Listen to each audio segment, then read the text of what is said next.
It's 2-on-1. X is done. It's too late. He's fumbled it. If I send him the clip now, Hassan has built up enough like moral foundation that he can talk his way out of it. Like, there's no way that X can come back in this debate. It's over, dude. He's sent it to him. This is such a good time to bring the clip in if he's got it. Sexual assault. Wait. I watch your old clip, fucking bozo. Watch your old clip, bro. Okay, here we go. Wait. I know who these people are. Why are people saying, "Oh no, Hassan"? This is literally insane, unhinged. No. Oh, he's getting mad. Shit I've ever heard, brother. I know what I see. That is a severe fucking accusation, and it's disgusting. Pump this entire thing with disinformation. Train might throw. I didn't even It's easy in understand what you were hindsight saying. to tell us this, but in that moment, if I wasn't in the position, This is Pokey shouldn't be allowed in these conversations. She's too OP. And you can't. Hello. Max 7 conspiracy 11.9. You guys hear me? The Orbiter Wars 19.5. What were the We are live, and I'm still trying to figure it. Orbiter Wars even over? What were they all fighting over?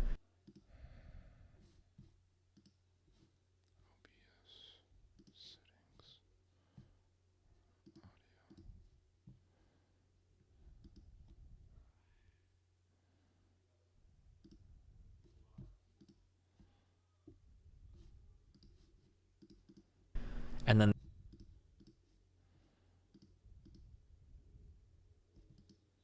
the Keffel slash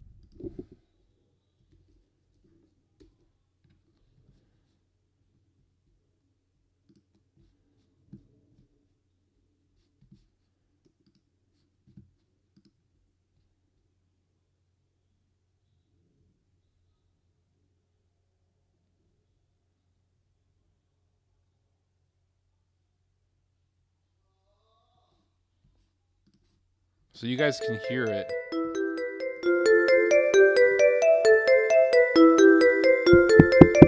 The kisses of the sun were sweet, I didn't blink, I let it in my eyes. Like an exotic drink, the radio playing songs that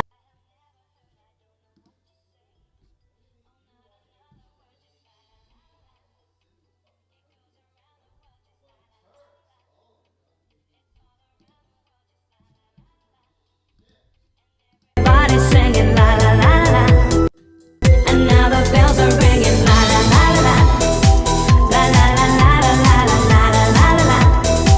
La la la la la la la la la la la. La la la la la la la la la la la. La la la la la la la.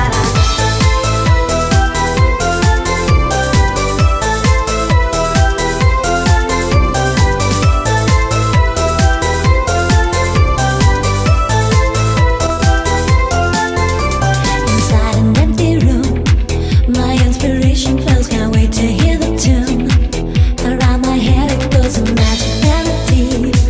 You want to sing with me, just la la la la la. The music is the key and now the night is still it goes on and on so deep inside of me. I long to set it free, I don't know what to do. Just can't explain to you, I don't know what to say. Another word.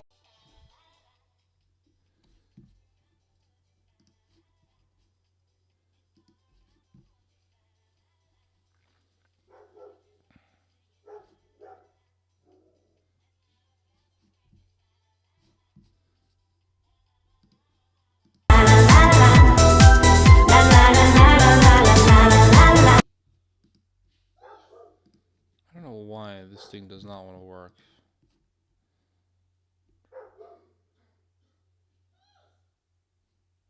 I don't know why this thing doesn't want to work. Okay. Anyways, for some reason you guys can hear the audio, but I can't. I don't know why it's like that.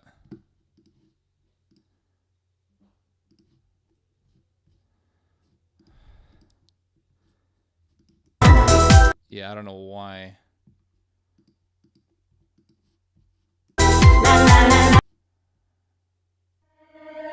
Baby, you're all that I want. When you're lying here in my arms, I'm finding it hard to believe we're in heaven.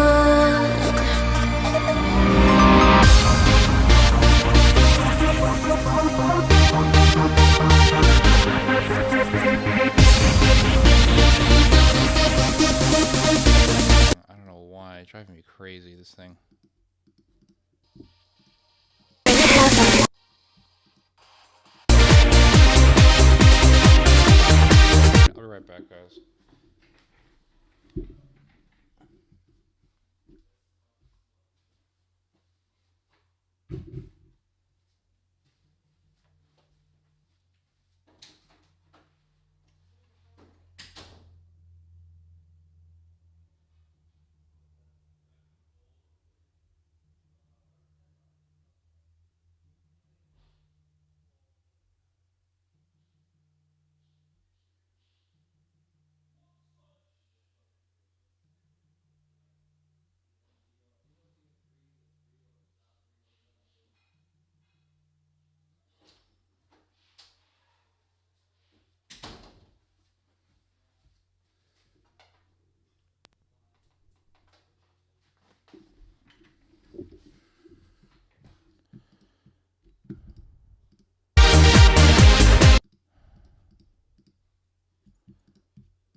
Okay, none of this shit works. I'm just gonna give up. So anyway, we're here in the live stream, guys. Hope you guys are doing well.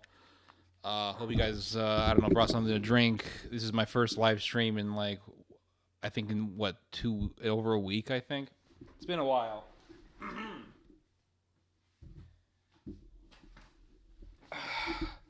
Hopefully this thing will start working. For some reason, it doesn't want to work. I don't know why. It drives me insane. I don't know why it doesn't want to work. I'm playing this music.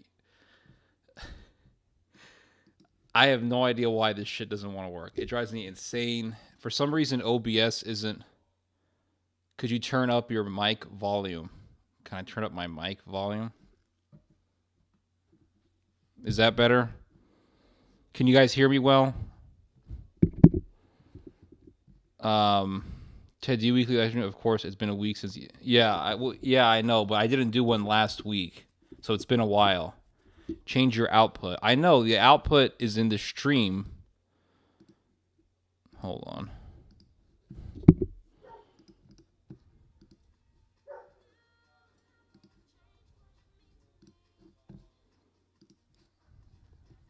First, I got the music playing.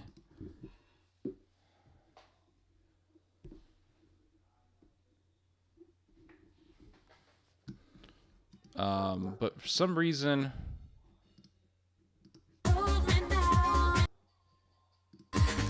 I don't know why it doesn't want to, like, you guys can hear it, but I can't. It drives me freaking insane. I don't know why it's like this. It doesn't really matter. I'm using just regular OBS. Ted, I finished RE4. What did you think about it? What did you think of RE4? What was your thoughts on that? Let's see, studio mode. Is it better if I go on studio mode? No. Settings.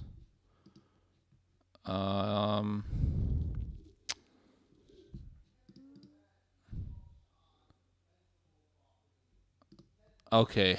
Is my voice better now? It should be better. How about... Okay, I think it's a lot better now. It should be a lot better. Hello, hello.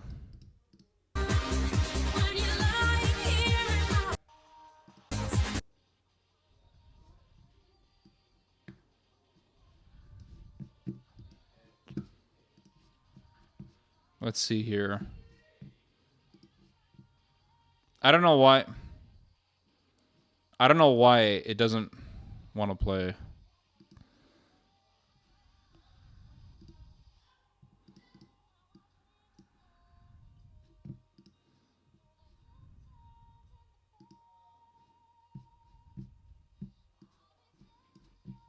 I think I can go.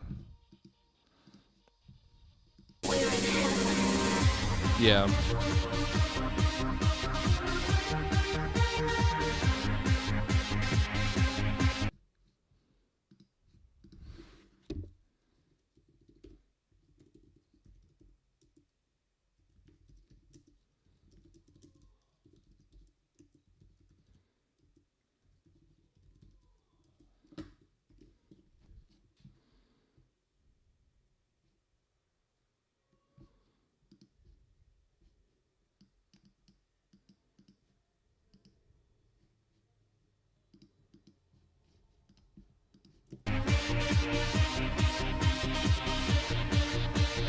Yeah. It doesn't matter. For some reason, it just doesn't want to work. I don't know why. It drives me insane. It just stopped working. No, I'm not using StreamYard. OBS is way, way better than StreamYard, I think. I thought it was good, but not really a scary game. It's more of an action game, which I didn't mind. Horror is not my thing anyway. Okay. Version number Ted. I finished Doom the other day, and what you think of it? Ted, have you heard of the recent remastered version of the original Dead Space game? Yeah. Yeah, I saw the gameplay for it. It looks really good. I'll probably play it after I'm done with Elden Ring. I'm the lucky one? How? What version? What? Oh, yeah, because I can't hear my own music. What version of OBS you're using? Maybe there's a bug in the system.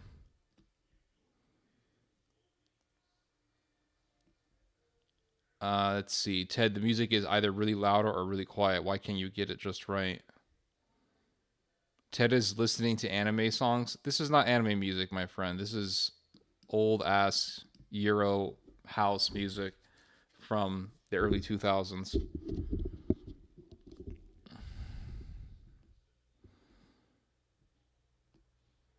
You guys started arguing about something before I even showed up.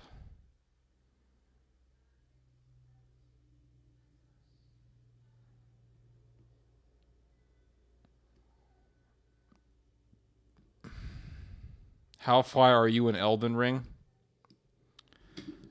I am right now facing the giant who guards the fire.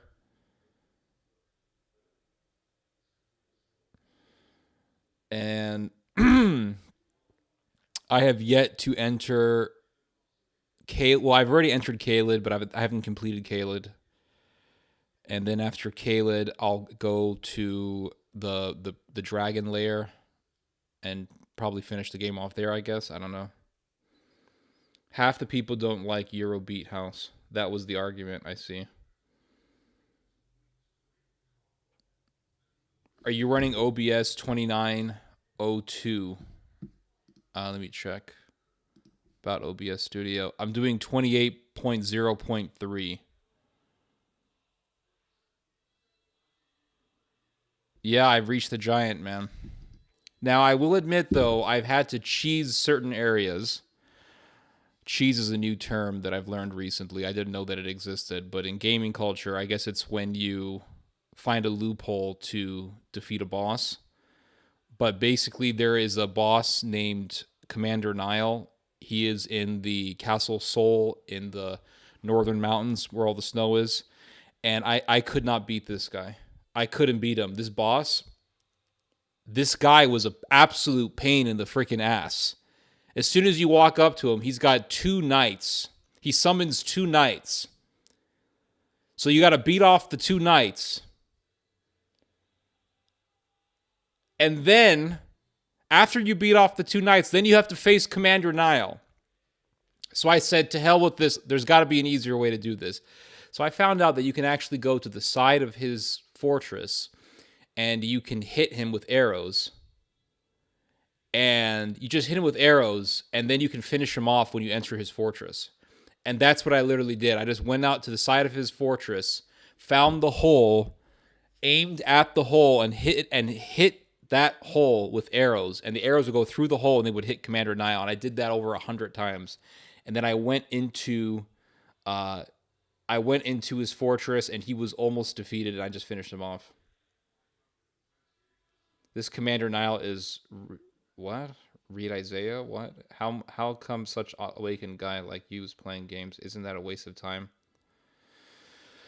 Video games. Should we talk about video games? I think we should. Let's talk about video games. Now, there is this idea that video games are not for older people, that they are for young people, especially young men who are in their teenage years. They're 12 years old, 13, 14, 15 years old. And then once you hit the age of 17, 18, 19, you are expected to then get tired of video games and then move on with adult things like getting a job, working a job, getting married, and having children and caring for children. So, here is the reality. Growing up, 1990s, what did we have for fun a lot of the time? A lot of the times, what we did for fun on the weekends was we would go to Blockbuster. A lot of the times, that's what people did. They went to frickin' Blockbuster. And Blockbuster, for those of you who do not live in America, was a place that you would go to rent movies. That's where we would go to rent movies. Blockbuster, and then there was another place that you would go to rent films. It was called Hollywood Videos. So you would either go, depending on where you were and which one of these was closest to you, you would either go to Blockbuster or Hollywood Videos and you would rent a movie. And they had little sections, right? So you went to Blockbuster or Hollywood Videos. I think Hollywood Videos was bigger. I think the Hollywood Videos location was bigger. And you would go inside, and then you would explore the sections, right? So there would be a horror movie section, action movies, drama, and then they had the foreign films. They had Romanian movies, Russian movies, which were all basically porn. And then there were the Croatian movies. Once in a while, you would find a Middle Eastern film. Once in a while, you would find an Israeli movie. And that was almost always porn. And then there was a video game section. Then there was the section that you never went to. That was the LGBT section. Yes, they had one. I am not joking. Even in the early 2000s, they had the gay films. Okay, and I never went into those sections ever. But everybody did this. Everybody went to one of these video renting businesses, and they would rent out a movie. So you'd take the movie, you'd go home, you'd put some popcorn in the microwave, and then you'd watch the movie. Sometimes, if the movie was good enough, you'd watch it a second time. Maybe even a third time. And then you would return the video before you had to pay late fees. Now, if you were late in returning the video, then you had to pay late fees. But if you returned the film in time, You didn't have to pay anything. You just gave the video back and you left. Now, people don't really do these things anymore. They don't go to places to rent videos. Why? Because we have something called Netflix. Netflix, Shudder. You have what else do we have? Is my voice coming out clear? Just let me know if you have difficulty hearing my voice. Right, you had to rewind the video before you returned it. That was a common courtesy.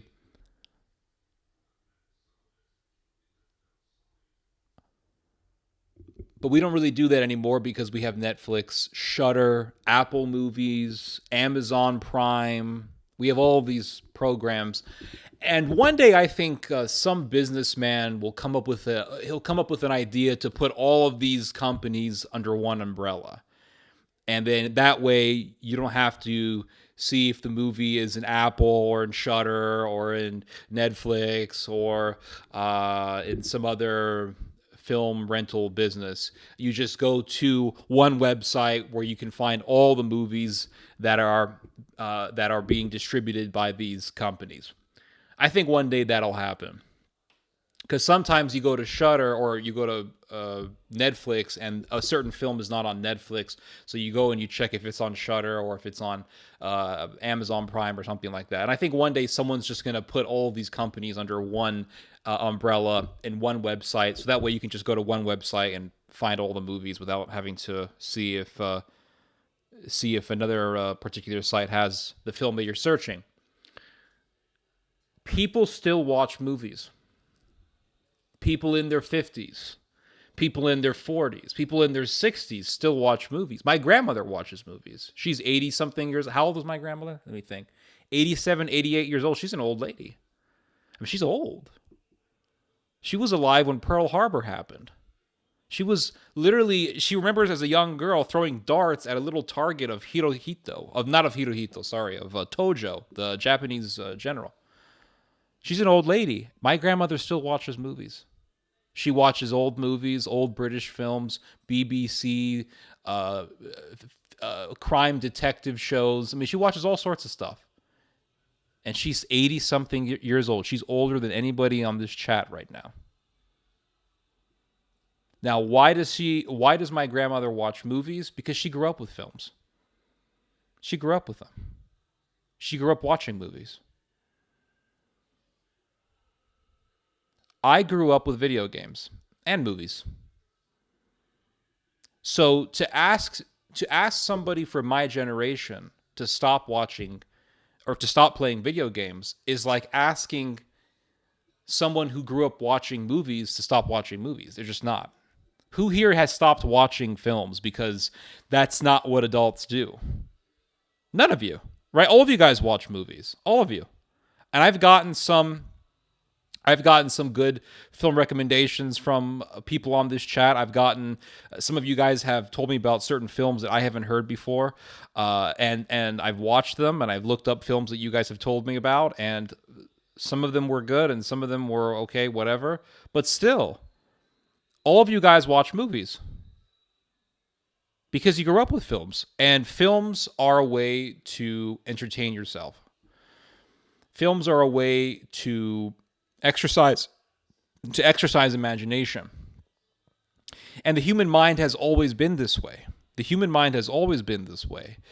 You can go back to the 17th century. You can go back as far as you want in human existence, and you will find humans depicting things through art, drawing things on walls, drawing historical events on walls, depicting battles on walls. I mean, you can find artwork from ancient France, and you'll see people holding spears and, I don't know, hunting animals and things like that. You can find that from ancient Europe. So human beings have always had this desire for some reason. I don't think we can fully explain why, but for some reason, human beings have always had this desire to depict events through artwork. And film is just one of those forms of expression. albeit it's the most popular form of expression, artistic expression when it comes to depicting things. There's also music, and music has always been here. We love films because they help us reflect, and they help us escape. We love video games for the same reason. So when people sit there and say, oh, young people play video games, well, older people watch movies. And a film is kind of like a video game. The only difference between a video game and a film is that you don't partake at all in the movie. A film is just a journey for your brain. You hit play and you watch. A video game, you're going through a journey, but you have some kind of participation in the story itself. So that's my thoughts on video games. I don't see any issue with video games at all. Yeah. And I'll probably talk more about this later on in this live stream because it is a very interesting topic. I don't really see... yeah. You know, people sit there and they're like, well, I'm an adult and I don't play video games. Yeah, but you watch movies, right? So who cares? You watch movies that have actors and they're depicting things and they're acting and you're watching... a story unfold. With video games, you're doing the same thing. It's only that you have a controller in your hand and you're sort of a participant in the unfolding of the story. I want proof that confirm my supposed active dislikes for Turks. Skippity dip dop drop.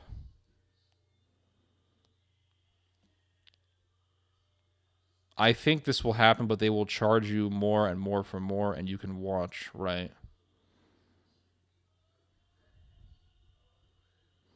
I think this will happen. Okay, I already read this. Monopoly laws? Oh, okay, we'll see. Are you still a believer? Yes. Clear voice, okay. What do you think Poland should have done differently handling invasion of Ukraine by Russia in terms of the refugees, military aid, being more demanding about the Bandera stuff? I understand Poland. Okay. Poland absorbed more Ukrainian refugees than any other country. It was amongst the most resistant countries towards the idea of absorbing Middle Eastern refugees. So there's definitely a double standard. It didn't mind accepting Ukrainian refugees.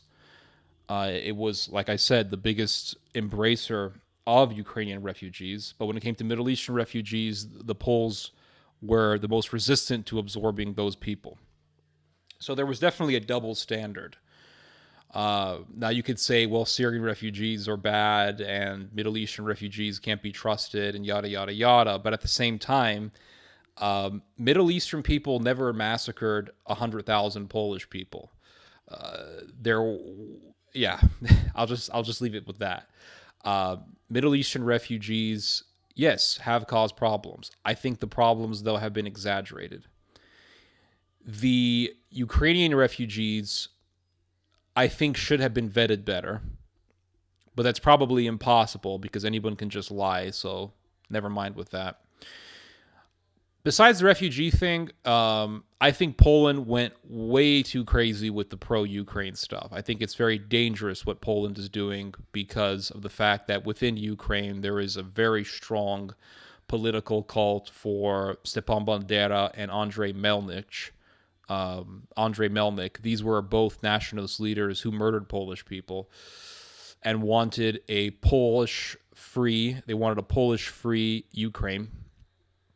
They did not want any Polish people in their society. And here you have Ukrainians who still honor this man as a national hero. So I think Poland went a little too gung-ho for its own good. And I think in the future it's going to pay for this.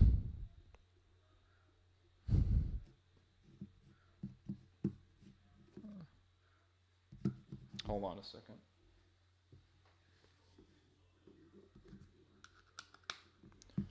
My mouse ran out of battery, so I need to put it back in the charger. Middle East doesn't border Poland last I checked, so you forgot y'all came with the Turks and ran a slave market. Yeah. Yeah, but at the same time,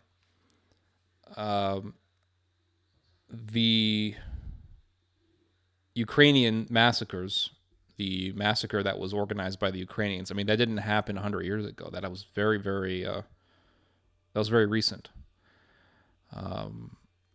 I don't think Syria ever tried to invade Poland. It was the Ottomans, but that's the Ottomans. That's Turkey, not Syria. Did I get a new camera? No, this is the built-in HD camera in my my Apple desktop. I play Call of Duty where they release the same game every year for $70 and I play for 2 months. Yeah, you see, I never really got too crazy about Call of Duty for that very reason. They charge an exorbitant amount of money for the same damn game every time.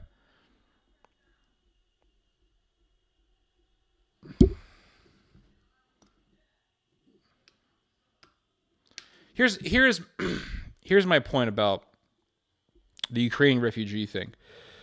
If Poland said, listen, we don't want Middle Eastern people coming in because a lot of Middle Eastern people have Islamist views. Okay, fair enough.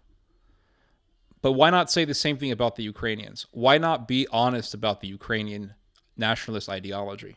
Why not say, hey, well, we need to make sure that these Ukrainians don't harbor a Banderist ideology? There was none of that.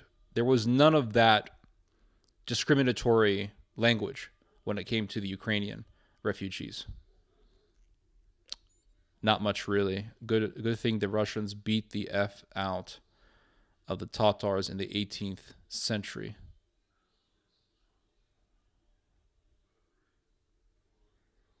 So bad they stopped human slave trade for good. The earthquake caused so much death and destruction, it was frightening to watch. Yeah, I know, it was horrific, guys.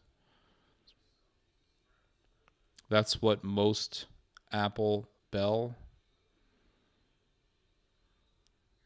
I don't know what that means. I don't know what you're trying to say. The Syrian / Turkish earthquake is absolutely heartbreaking, guys, and especially for Syria. It's a country that has been going through a civil war for over a decade, and it's amazing that this Syrian civil war has been going on for over 10 years. That is so surreal. It is so surreal, guys, that this Syrian civil war has been going on for over 10 years. I remember writing about the Syrian civil war when it first happened, when it first began happening. I remember writing about this back in 2011. And Bashar al-Assad, I remember all the propaganda that they were making about Bashar al-Assad, that he was this evil tyrant and he murdered kids and all this stuff. And it really made me think about the Chicken Little ideology. The Chicken Little ideology. Let's talk a little bit about this. This is something that I've been thinking about a lot within this last week. I have been ill,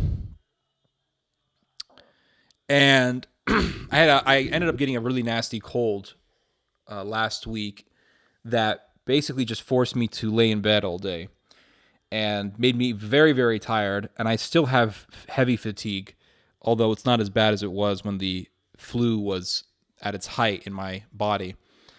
But as I was laying in bed sick, I began to think a lot about stability in a society and how certain forces in society try to break the cohesiveness of a society. They try to break the stability of a society by pointing out certain stories that are unfortunate.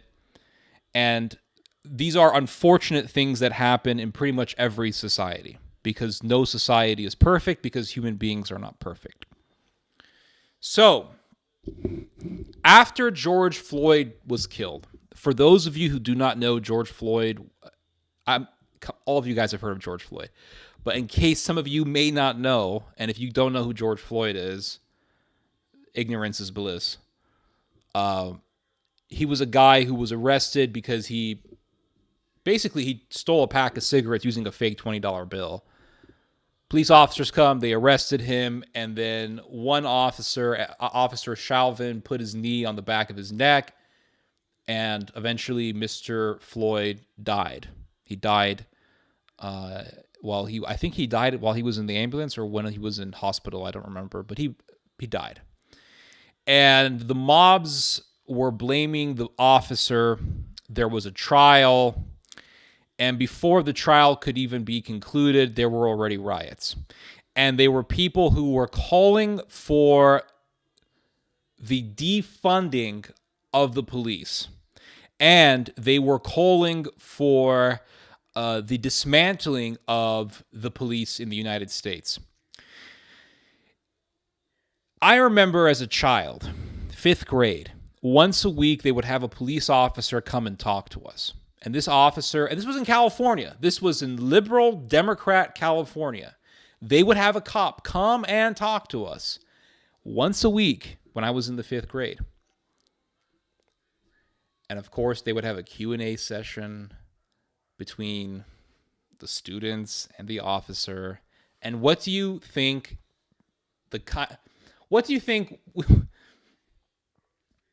what kind of questions do you think we would ask the officer, right? I remember asking this officer, if somebody breaks into your house, can you shoot them? And this officer looked at us and he said, absolutely. Now, this was in California, where people will tell you, hey, if somebody breaks into your house, don't shoot them because you could end up getting sued. This is liberal California in the late 90s. This police officer says, if someone breaks into your house, you can absolutely shoot them. And then he proceeded to tell us a story to fortify what he had just said. He recounted to us a story in which a woman shot an intruder. And he said there was a woman in Concord, California, where I was living at the time. She was home alone. Her husband was gone on business. He was out. So she was by herself at night. Somebody broke into the house to rob the house.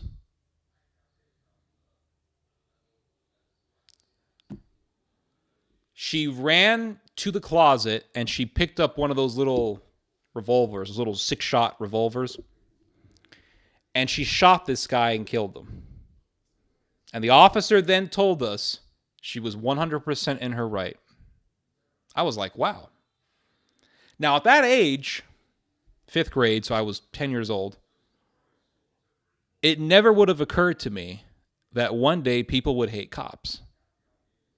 The idea that somebody would hate police officers at that age, it was inconceivable for me. It just didn't exist in my head space. Did not exist in my head. Then I went into junior high school, and I never saw any sort of expression of hatred towards police officers. Then I went into high school, and that's when I began to see a little bit of it. But I really, really saw it coming out strongly when Obama was president.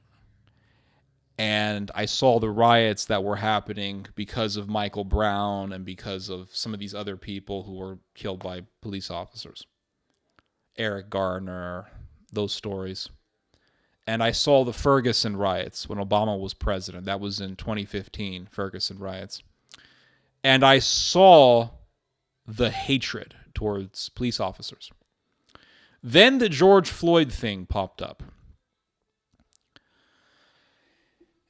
And I saw the hatred towards police officers explode. And they were people, I'll be honest with you guys, just complete assholes. Let's be real here. Just complete. Do you know what I'm talking about? There are people in society who just love to pick one thing and they exaggerate it. Or they pick 5 things and they exaggerate those things to the point where they are Chicken Little screaming about the sky falling. Oh, did you hear what this cop did? Oh, did you hear what this police officer said? The sky is falling. The sky is falling. Everything is bad. Everything is so bad. Cops are evil. Defund the police. And then you have that lunatic from Somalia. What's her name?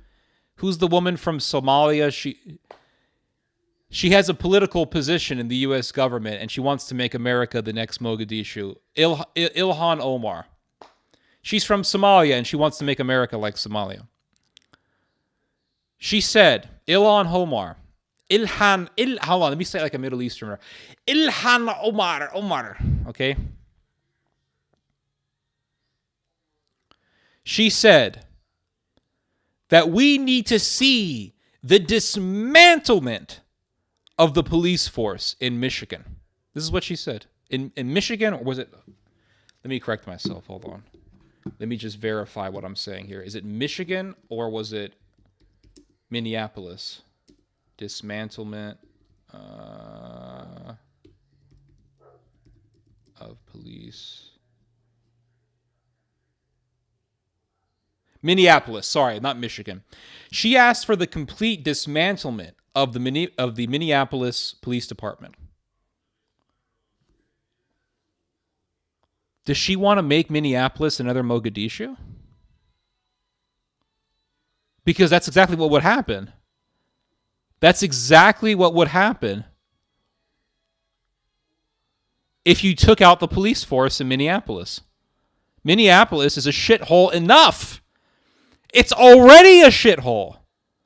I've been to Minneapolis. I was in Minneapolis back in... What year was it? I think it was in late 2014, 2015, one of those years. I was in St. Paul, Minnesota. So that's not Minneapolis, but still, it's Minnesota. I was in St. Paul, and I saw St. Paul, Minnesota. It's a shithole. It's a dump. It's a dump. Let's take out the whole police force. We saw what happened in Kenosha.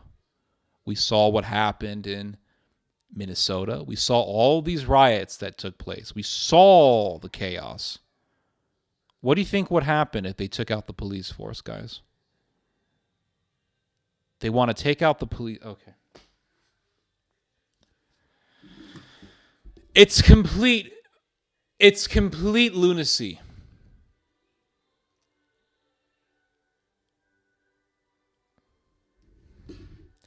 Let me give you guys some facts, okay? Hold on.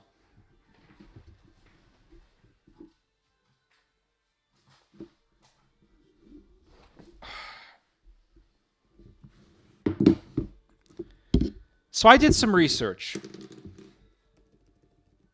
And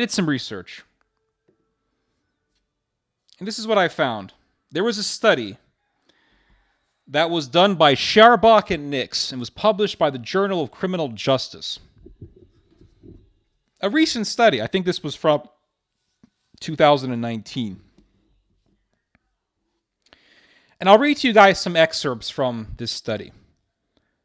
For example, 2 recent studies analyzed agency level... This is a study, right? So there's a little bit of verbal masturbation, although it's not as bad as some of the other studies that I looked through. 2 recent studies analyzed agency-level data from the Dallas Police Department, where administrative police requires documentation of incidents where officers point their weapons at a citizen, thus enabling researchers to compare all cases where decisions were made to shoot versus not shoot across race. And in America, everything's about race, by the way. Officers were significantly less likely to pull the trigger when pointing their firearms at black citizens. Additionally, citizen race was not significantly associated with decisions to shoot. Oh, who would have thought? Who would have thought that police officers aren't actually thinking of skin color when they are in a life or death situation? Who would have thought that when a police officer has a gun pointed at him, that he's not even thinking about the race of the person. He's just thinking about saving his own life and possibly the lives of those around him if they are people around him. Who would have thought? Cops shoot and kill white people. Cops shoot and kill black folks. Cops shoot and kill Mexicans, Hispanics. Who would have thought? Because they are criminals who come in different colors. But when a cop is looking at a guy who has a gun pointed at him, he's not sitting there thinking, well, it's the white guy, though I'm not going to shoot him. He's thinking, I need to kill this bastard. Or he's going to kill me. It's complete insanity, everybody.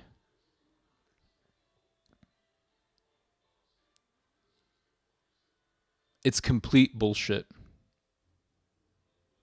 Additionally, okay, I already read this. Instead, citizens being armed and officers having been injured were the best predictors of whether officers pulled their triggers. Who would have thought that a person who is armed, who's pointing his gun at the officers, who would have thought that that's a big determining factor for whether or not an officer is going to shoot that guy? Who would have thought? The truth is obvious. The truth is obvious. The truth is in plain bloody sight. But yet you have these chicken littles wandering around. Police are evil. Cops are evil, everybody. In a separate study, Fryer, 2018, compiled a database of officer-involved shootings in the Houston Police Department. Using a random sample of police interactions in which citizens faced a reasonable risk of being shot, attempted murder and or aggravated assault of a peace officer resisting evading arrest, he too found that black citizens were less likely to be shot under these circumstances while controlling for weapon possession and other encounter level variables. Translation: if somebody's holding a gun and he's in a conflict with an officer, that has increased his chances of being shot. Who would have known? These analyses, however, prohibit the ability to generalize findings to the broader law enforcement population of approximately 15,000. A few studies have employed more appropriate risk-related benchmarks at the national level, and results largely differ from those that have used general population benchmarks, etc., etc. So let's fast forward here because there's a lot of clutter in the study here.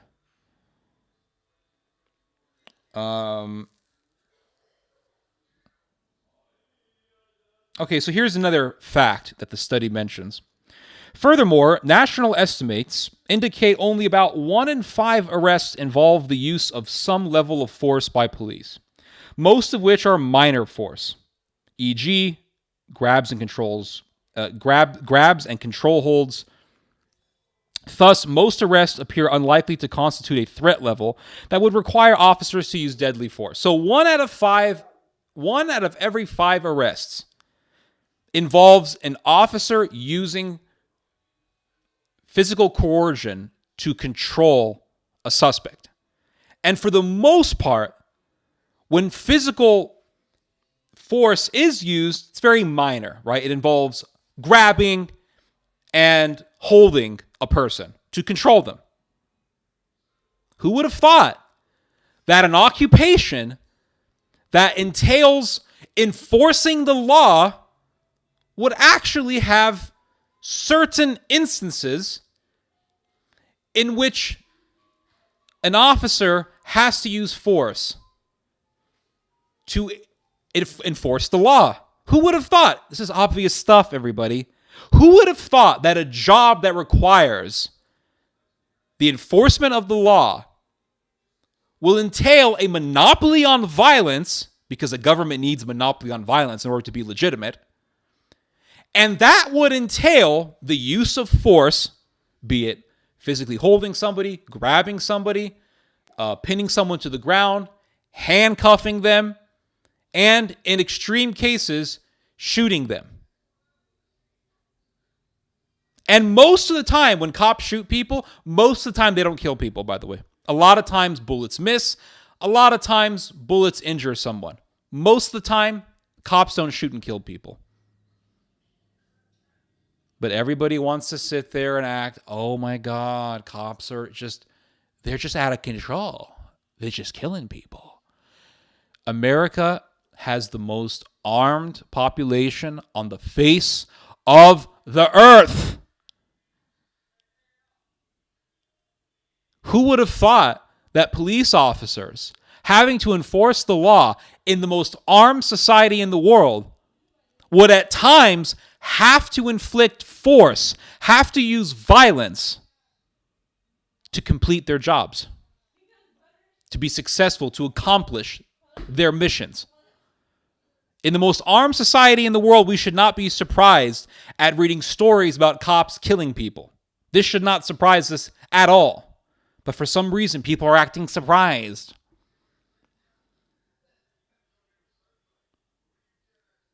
And they'll sit there and they'll use these arguments. Well, that's not how they do things in Denmark. That's not how they do things in Ireland. That's not how they do things in Sweden. These aren't the most armed populations in the world.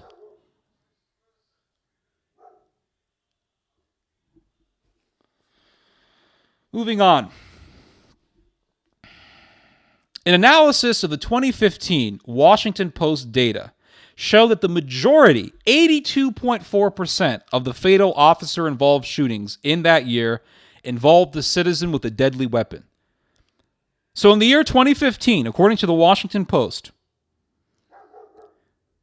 over 82%, the great majority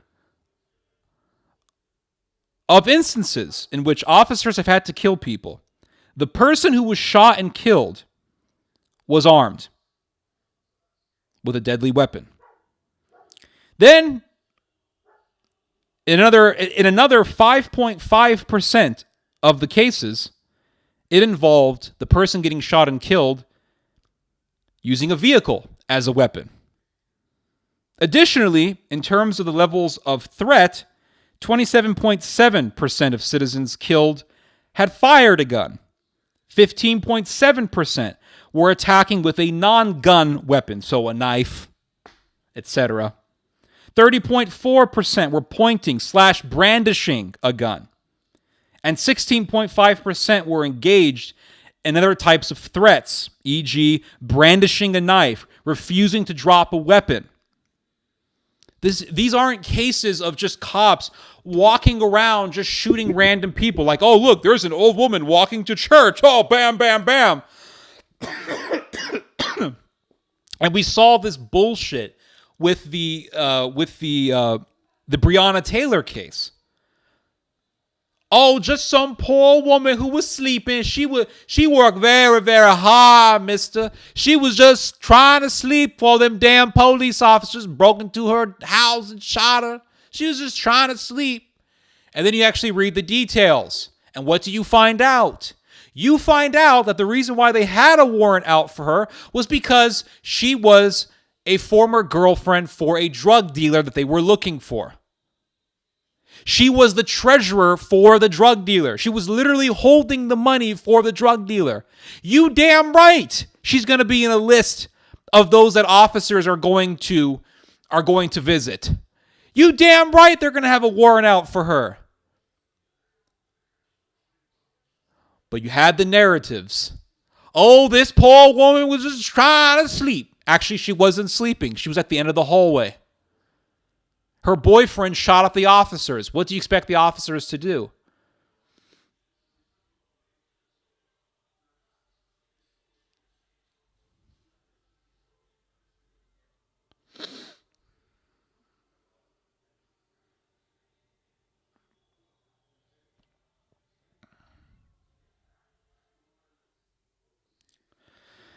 Yeah.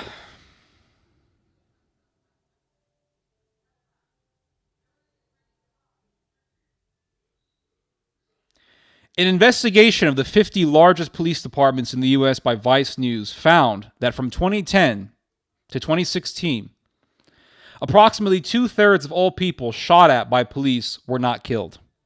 So 2/3 of those who were shot at by the cops weren't killed.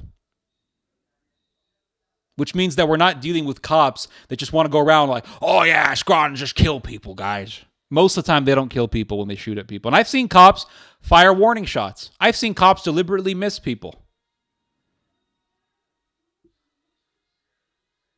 Fatalities comprise only about 1/3 of all police shootings in those major cities. So, in all the police officer shootings, all the police involved shootings, 1/3 of them lead in death. 2/3 don't.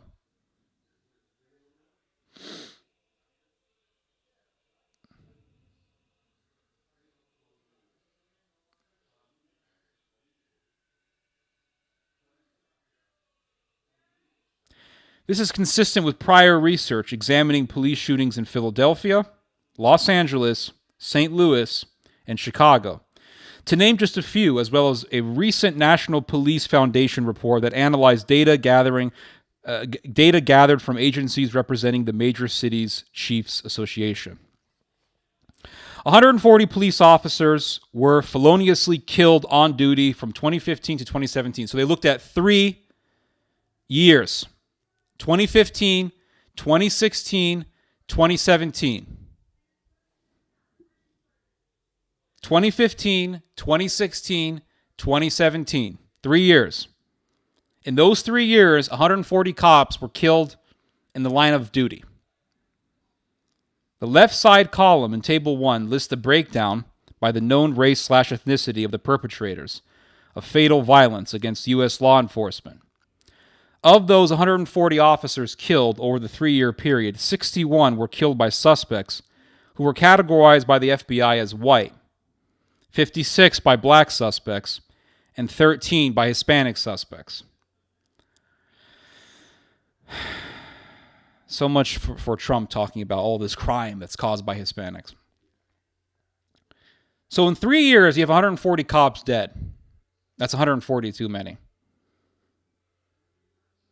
But they just want to talk about people that were killed by the cops. And in almost all cases, people who were killed by cops do it because they are firing a weapon, they're brandishing a weapon, they're doing something that's going to get them killed by the police.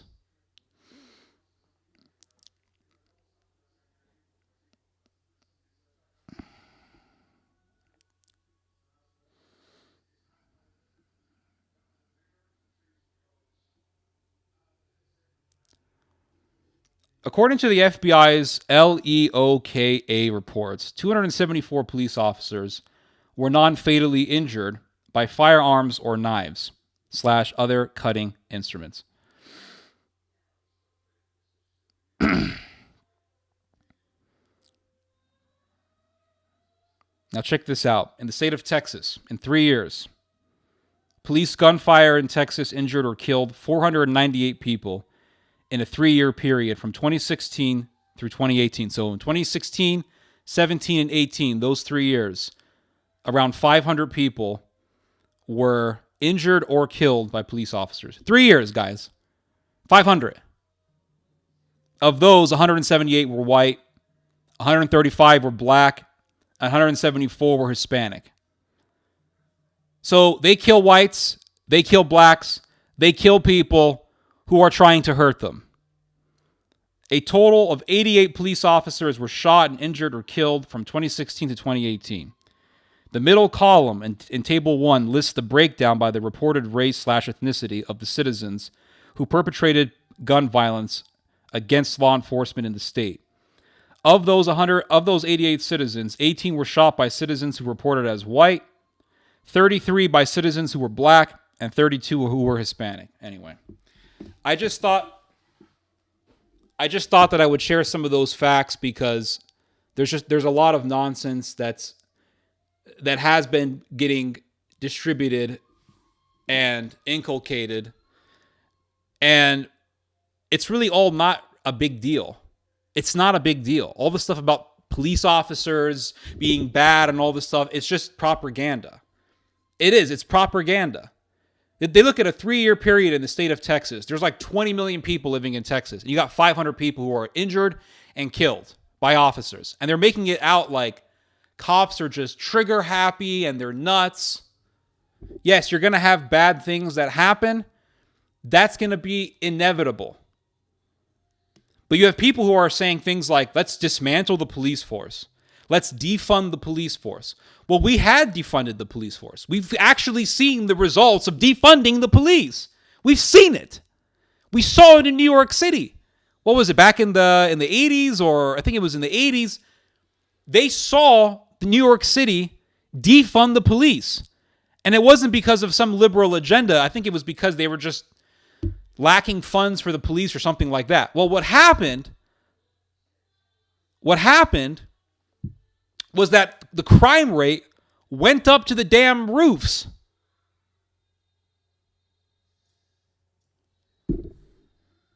So what did they have to do?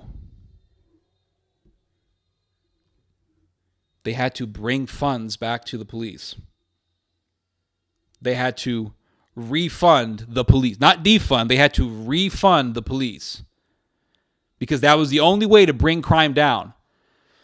So these people who want to attack cops, what they're really asking for is instability, because that's exactly what would happen if you dismantled the police force or if you defunded the police force. And common sense shows this. Common sense shows this. But you have these schmucks, these lowlives, these instigators, revolutionaries. You have this scum, just pure scum, that want to ruin the country even more by defunding the police, dismantling the police, abolishing the police. You have people who are asking for the abolition of the police. And they're like, well, what we really need is just a community police. We need community policing. So if you had your community policing, you're telling me there wouldn't be cases of these community cops doing things that are bad? It's all insane, guys. It's complete insanity. Oh, God. Let's read your comments here.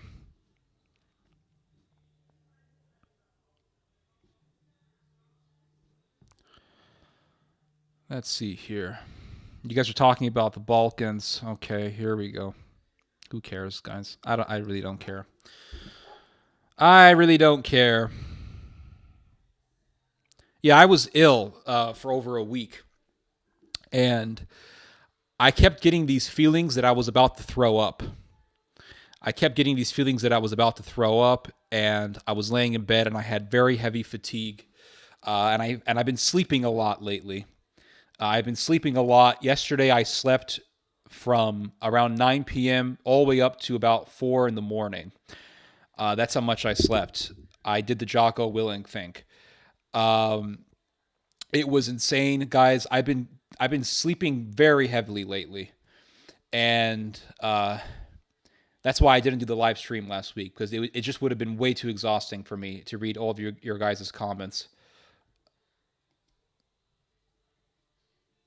Anyway.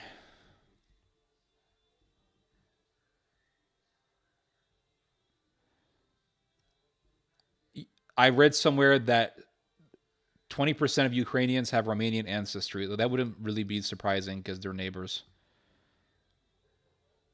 9 p.m. to 4 a.m. is a lot of sleep, guys. That's a lot of sleep.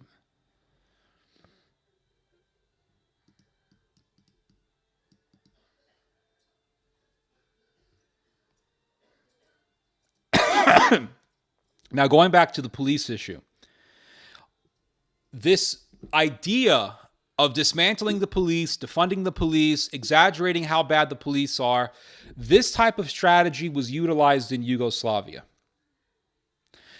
And in Yugoslavia, they kept trying to portray the Yugoslav police force as brutal and as ruthless and cruel. And they had these stories, for example, of a Yugoslav police officer beating up an Albanian. And they would perpetuate these stories, trying to make the cops look bad. And this was a way to foment hatred. Eventually what happened was you had Albanian terrorists, armed and trained by the German government, shooting and killing Yugoslav police officers. And eventually this led to conflict. And you had the war in Kosovo. I said Kosovo. You had the war in Kosovo between the Yugoslav government, or really the Serbian government in Belgrade, and the Albanians who were separatists. But what they are trying to do in America is bring instability. And they will bring these stories against the police. And they will try to foment violence against police officers. And they will try to foment hatred. And the whole idea of this is to cause instability. The result of this would be instability, because when you break down the police, you break down the arm of the state. And when you make the arm of the state become no longer legitimate in the eyes of enough people, you will have destabilization in society, and it will lead to horrendous violence.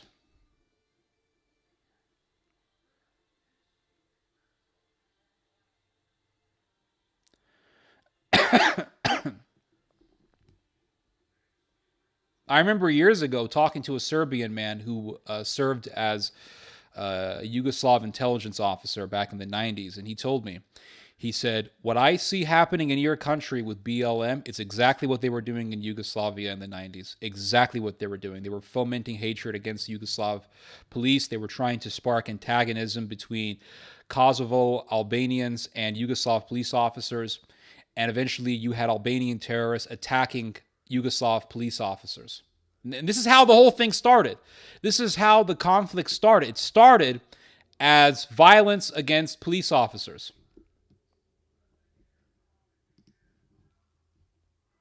So they keep saying, oh, look, these cops are bad, blah, blah, blah. You're always going to have bad cops. You're always going to have situations where bad things happen under police watch, or bad things will happen because of something that officers did. You're always going to have these sorts of situations. But you have these Chicken Littles everywhere screaming about how the sky is falling, and they will burn an entire country in the name of appealing to their desires and to their grievances. And it's just insane to me.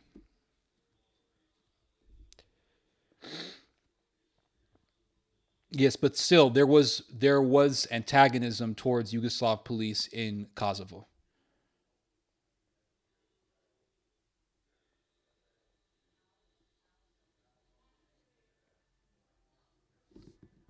Theo, there are serious problems with police. They intimidate people for no reason, some kind of power trip.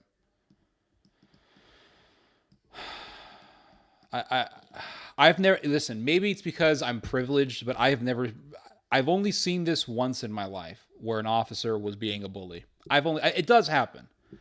It does happen. But does that mean that we get into BLM ideology? Does that mean that we get into some kind of anti-police movement? Does that mean that we foment revolution? And if you have officers who are doing bad things, that's more of a reflection of American society. It's more of a reflection of American society, which means you're going to have this problem no matter what. So I just don't see what is it that you exactly want to do. Like, I think we should just fire bad cops. That's the best thing that you can do. I don't think that justifies any sort of revolution. It's like the zealot Jews spreading hate against Romans being oppressive, and killing legion. Yeah, absolutely. I mean, they were the police that served the regime which supported a genocide of Muslims in Bosnia. But in Kosovo, they were Yugoslav cops that reportedly had beaten up Kosovo Albanians, and these stories were cultivating hatred against police officers. And then eventually you had terrorists who were attacking Yugoslav cops.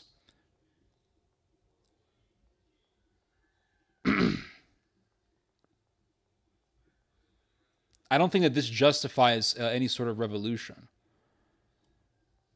BLM movement want make anarchy, yeah, and make America yeah, absolutely. Absolutely. And they want to dismantle all of the police departments in the United States. If you got rid of all the police, you know what would happen? The poor would be the ones who would suffer the most, because people with money would just hire mercenaries to defend them. They would just hire private police to defend their neighborhoods. And the people with money would be the ones who would be safe. Those who are too poor to afford private security would be too poor to live in a stable society, and they would be the ones suffering more than anyone.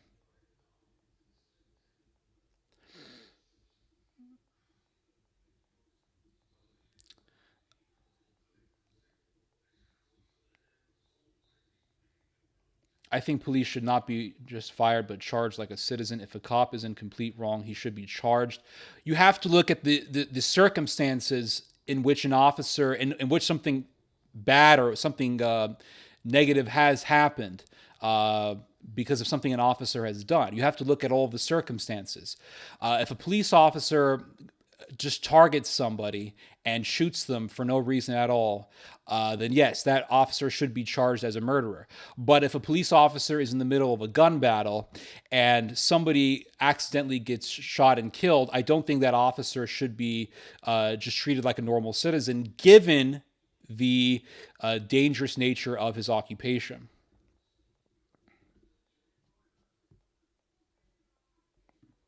Balkans are corrupt now, so I don't know. You can get this idea. I don't know how you can get this idea that the Yugoslav police were good. Were all Yugoslav officers bad? Can you show me the data showing how all officers in Yugoslavia were just evil? I would like to see that data. I don't know. I don't know if you could produce that. Yeah, that's what I'm saying. If he's in complete wrong, yes, absolutely. But that's a very, very rare case. There was a case in which I think an officer had raped a woman or something. Well, that officer ended up getting sentenced to prison. But you have cases like Breonna Taylor, in which you had a woman who was a treasurer for a drug dealer. She was holding the money for a drug dealer, and the officers had a warrant out for her. They opened up her door the door of her apartment. Her boyfriend shot at the officers, and the officers returned fire. Now, she was caught in the middle of the crosshairs, but given the circumstances, I wouldn't say that those officers were murderers or just went out to kill people and for bloodthirsty methods. They were there to serve a warrant. Somebody had fired at them, and they fired back.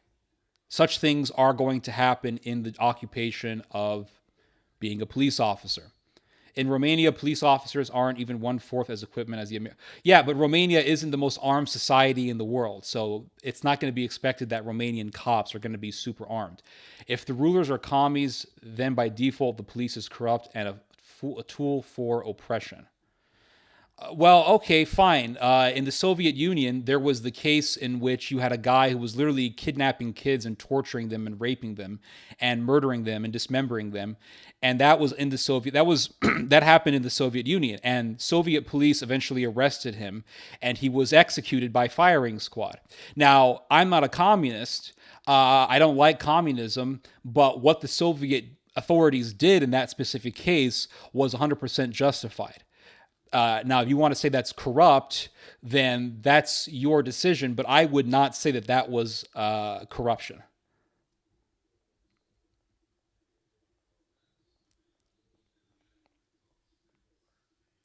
Serbia is the second most armed society in the world. That's true, it is. France, on the other hand, the gendarmerie is extremely equipped. Yeah, well, the French have more crime.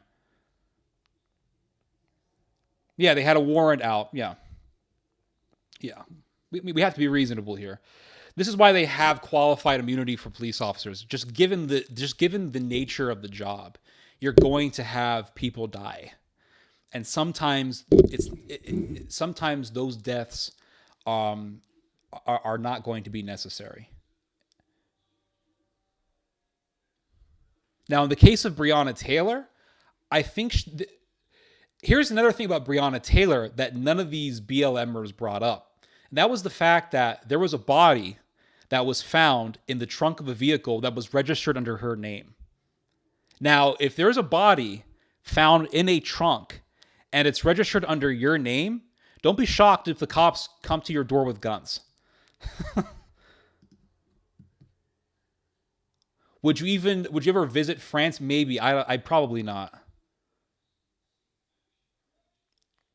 Yeah, there was a guy, don't go to Paris. There was a guy in the Soviet Union, Russian guy. Oh, I forgot his name. Hold on, let me look this up real quick. Soviet serial killer. It wasn't, there were a lot of serial killers in the Soviet Union. Here it is. Anatoly Slivko. This guy. Soviet serial killer and necrophile who sexually assaulted, murdered, and mutilated 7 boys in and around Nevinomysk, Stavropol Krai, Russian SFSR between 1964 and 1985. He is also known to have sexually assaulted at least 36 other victims. Now, guys, I looked into Soviet/Russian serial killers. Oh my God. There were some serious monsters. Oh my gosh. For years, I've been wanting to go to Russia. For years, I've been like, I would love to visit Russia. I would love to visit Russia. And then I started looking at Russian serial killers, and I was like, nah. Hold on. I did go to the Netherlands, but it was only in the Amsterdam airport, so I don't think you can count that. But looking at Russian serial killers / Soviet serial killers, I'm like, nah, I'm not going to go. Nope. Nah. I might just end up in somebody's basement. Like in that movie, Hostel.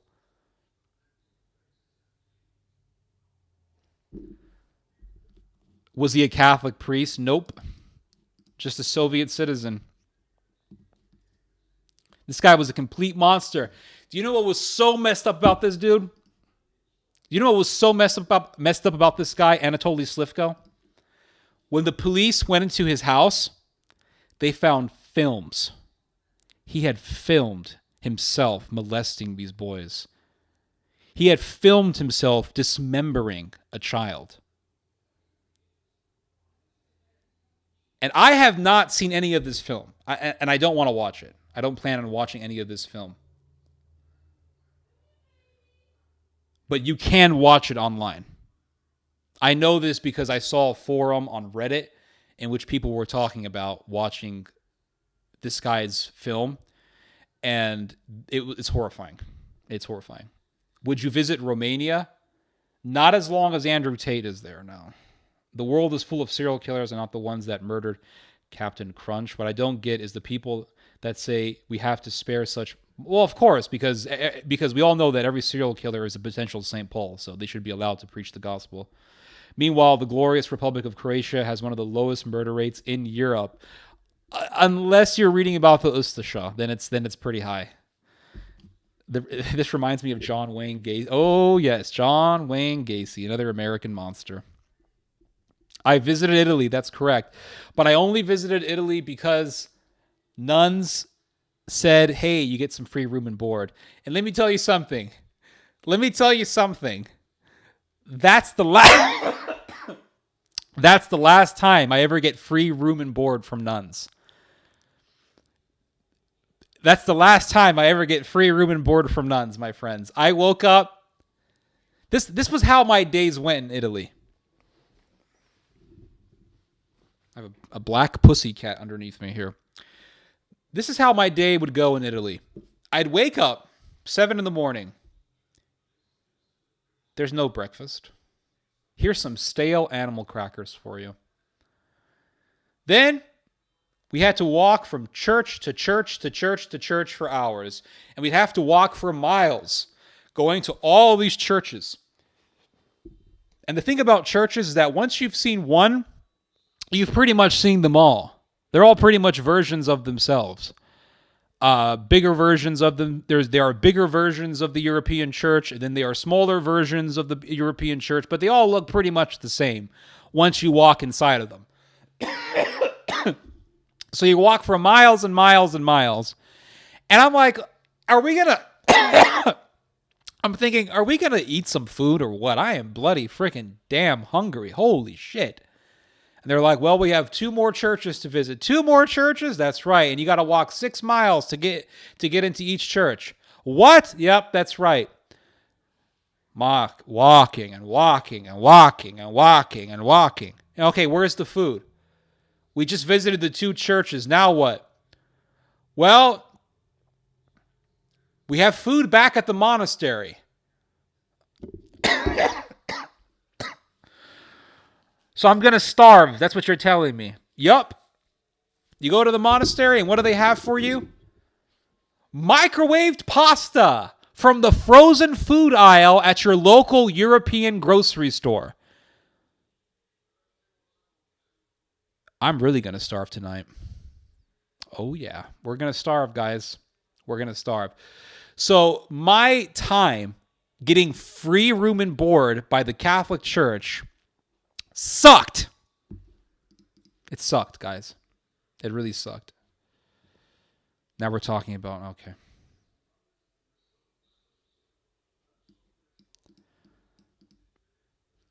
The Ustasha have not been in charge since World War II. Thank God. Thank God, guys.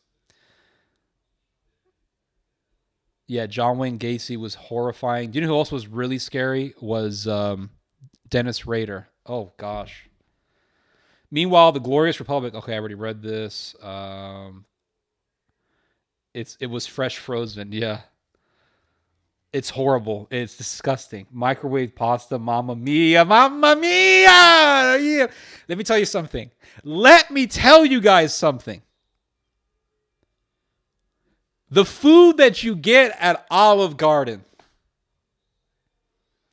is better than the shit that I got in Italy. I am dead serious too. Or what? That's not real Italian food. That's not real Italian food. Olive Garden is not real Italian food. It's like those Mexicans who say Taco Bell is not real Mexican. Taco Bell's not real Mexican. How is it not real Mexican? How is it not real Mexican? There's a taco with meat and cheese, tomatoes and lettuce. Put some hot sauce on it. How the hell's that? How the hell's that? Is that not Mexican?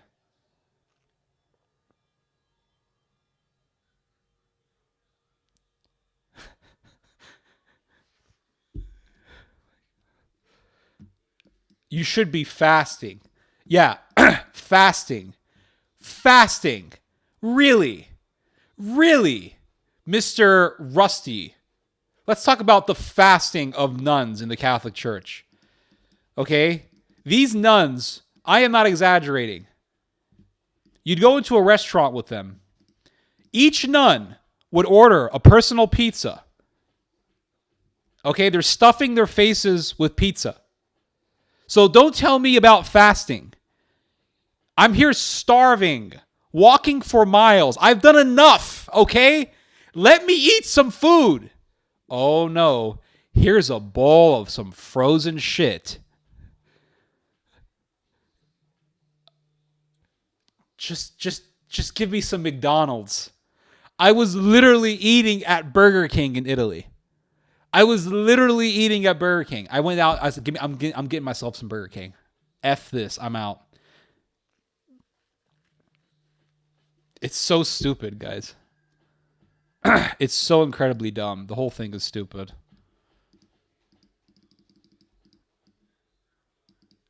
Yeah, these nuns weren't fasting. These nuns were just too damn lazy to actually give you a decent meal because it's not the same. It doesn't have the flavor. It's like cheap and bargain Mexican / Italian food. Yeah, you could get away with it saying it's Mexican, but it's the cheap version. Guys, in Mexico, they deep fry tortillas and they put meat in it.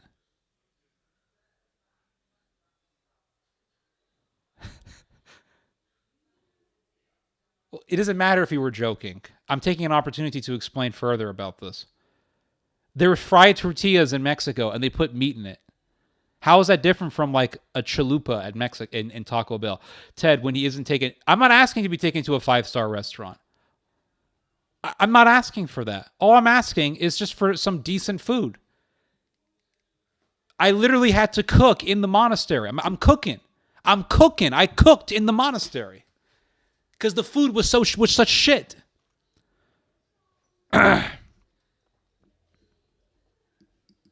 Yeah, in Mexico, they deep fry the tortilla. When I was in Michoacan, which is I went to this little village in Michoacan. I stayed in the village for about a week. The food in this village was so fucking... Oh my God, I just cussed. The food in the village was so freaking good. Guys, you can't imagine how good this food was. They would take a tortilla and they would deep fry it. And the tortilla would puff up. Then they would put meat, peppers, tomatoes, little pieces of cabbage, and then they would fold it for you, and they would give it to you, and then they'd give you a cold bottle of 7-Up. And then they would charge you like $1 or something for that. I mean, it was so good. It was so delicious. German politicians, yes, they're bringing back conscription. Germany's bringing back conscription, guys. Which means that there's going to be a war in Europe again. They had conscription from 1956 to 2011. The reason why the German government brought brought conscription in the 1950s was because they needed to make sure that the German military, the West German military in this case, was swelled up, that it had enough numbers. Because of the conscription policy in West Germany had an army of around over 500,000 people. They had an army of around 500,000 people, making it one of the largest Western militaries during the Cold War. So the German military was pretty big during the Cold War, around 500,000 people. The conscription policy was gotten rid of in the year 2011. Now the German military consists of, I want to say, over 140 or so thousand soldiers. Now the Germans are talking about bringing back conscription. Now, if you bring back conscription, the military numbers are going to swell up again.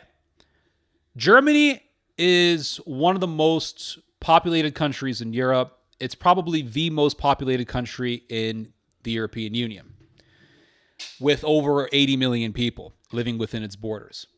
With a population of over 80 million people, it wouldn't take much for Germany to gather up a significantly large military force.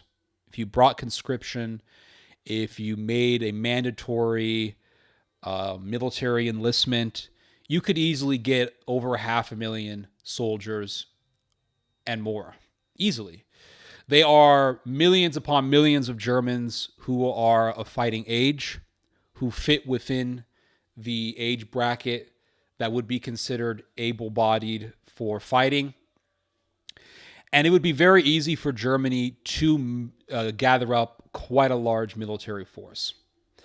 So that's what's happening in Germany. What's happening in Germany is the development of militarism, of going back to actually having a powerful military force. That's what's happening in Germany. And the thing is that Germany is the most powerful country in the European Union. And so the Germans don't only want to lead an army of Germans. They also want to lead auxiliary forces from the European Union, from the other militaries of the European Union. So in the united European force, you would not only have German soldiers, you would have Croatian soldiers, you would have Dutch soldiers, Danish soldiers, you would have soldiers from all the different various militaries that are under Brussels and effectively under German control, German power. So I want to read to you guys some things about this, because I did gather some notes for this, and I didn't know if I was going to talk about this, but because Joshua George brought it up, I might as well just bring up my notes.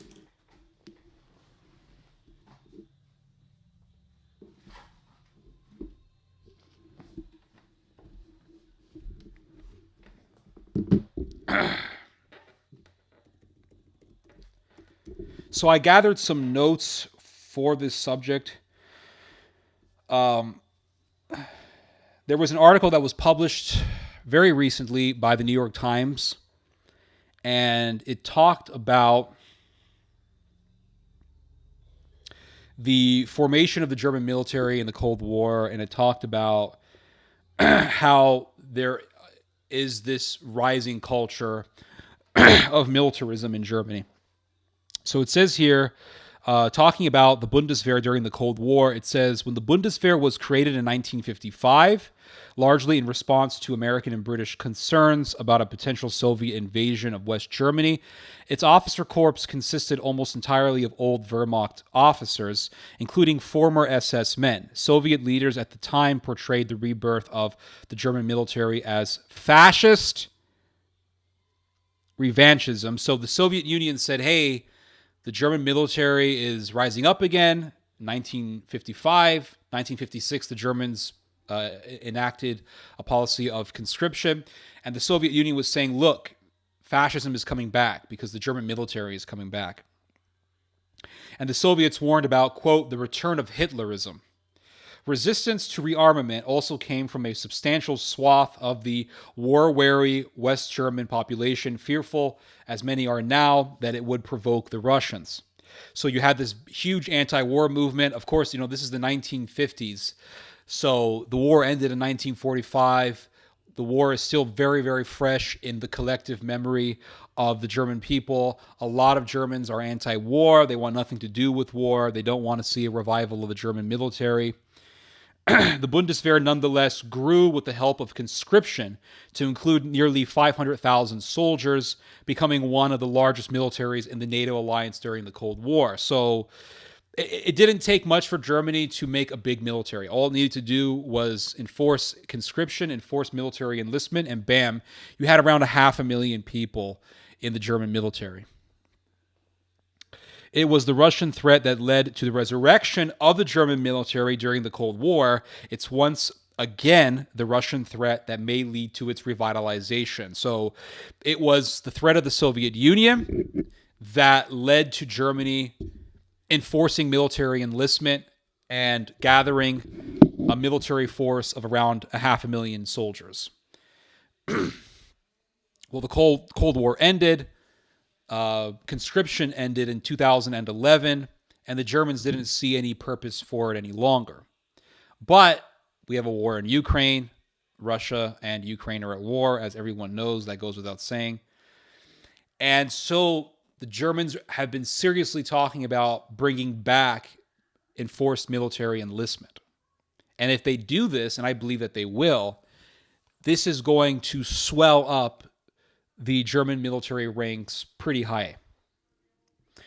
On September 12th, Christine Lambrecht, Germany's defense minister at the time, addressed the German Council on Foreign Relations in Berlin and declared that Germany must be willing to become a Führungsmacht, or leading power. So this has been a serious talking point in the German government. And it was expressed by Christine Lambrecht, but it was also expressed heavily by the Chancellor of Germany, Olaf Scholz. And he talked about making Germany the most powerful military force in all of Europe. Christine Lambrecht talked about making Germany a leading power, a Führungsmacht, I don't know if I'm pronouncing it correctly, within Europe. She acknowledged that this might seem alien to Germans. Well, given the fact that they led 2 world wars, it's not very alien to them. But that this uneasiness obscures something quite essential, namely that Germany de facto leads even when it does not want to. So even if Germany doesn't want to lead Europe militarily, it's still going to have to take such a position because it leads Europe economically. So being the industrial powerhouse of Europe, it eventually follows that it would be the powerhouse in military industry, thereby enabling it to becoming the leading military power of Europe. Should German leaders deliver on their promises, Germany would become the 3rd or 4th biggest military spender in the world. Before the war, such an increase would have been highly unpopular. But in a poll conducted for German public television soon after the invasion, 69% of Germans supported it. So 69% of Germans supported Germany boosting up its defense spending to where it would become the 3rd or 4th biggest defense spender in the world. So when people say, oh, look, most Germans don't support this, well, if you give them a big enough threat, they will. And in this case, the perceived threat is Russia. In a conference room with a map of Ukraine stuck on the wall above the copier, and this is what this journalist from the New York Times wrote, I asked him if he believed, and he's talking about interviewing this military official, and he says, I asked him if he believed Germans were embracing the idea that the country needs a capable military. This guy told this New York Times journalist, I think it's coming back now. Even parties that were not necessarily always behind the Bundeswehr per se, even there, real politik is now on the table where people say we need the armed forces. At the same time, it's hard to deny that a global... Now, this is something very interesting that the article points out. It's hard to deny that a global arms spiral accelerated by the Russian invasion is already happening. Global military spending is now at an all-time high and rising. Japan, seeing threats from North Korea and China, is abandoning its post-war pacifism, vowing to double its military spending. That both Germany and Japan, two former World War II Axis powers, are now remilitarizing illustrates the degree to which the world may be reverting to great power rivalry with unpredictable consequences. So the fact that Germany and Japan are both reviving their military strengths tells us that the world is returning to rivalry between global powers. And what are going to be the consequences of this? We can't say for certain. But as the author writes, it's unpredictable. You could see a war between Japan and China. You could one day see a war between Germany and Russia. It's all very likely.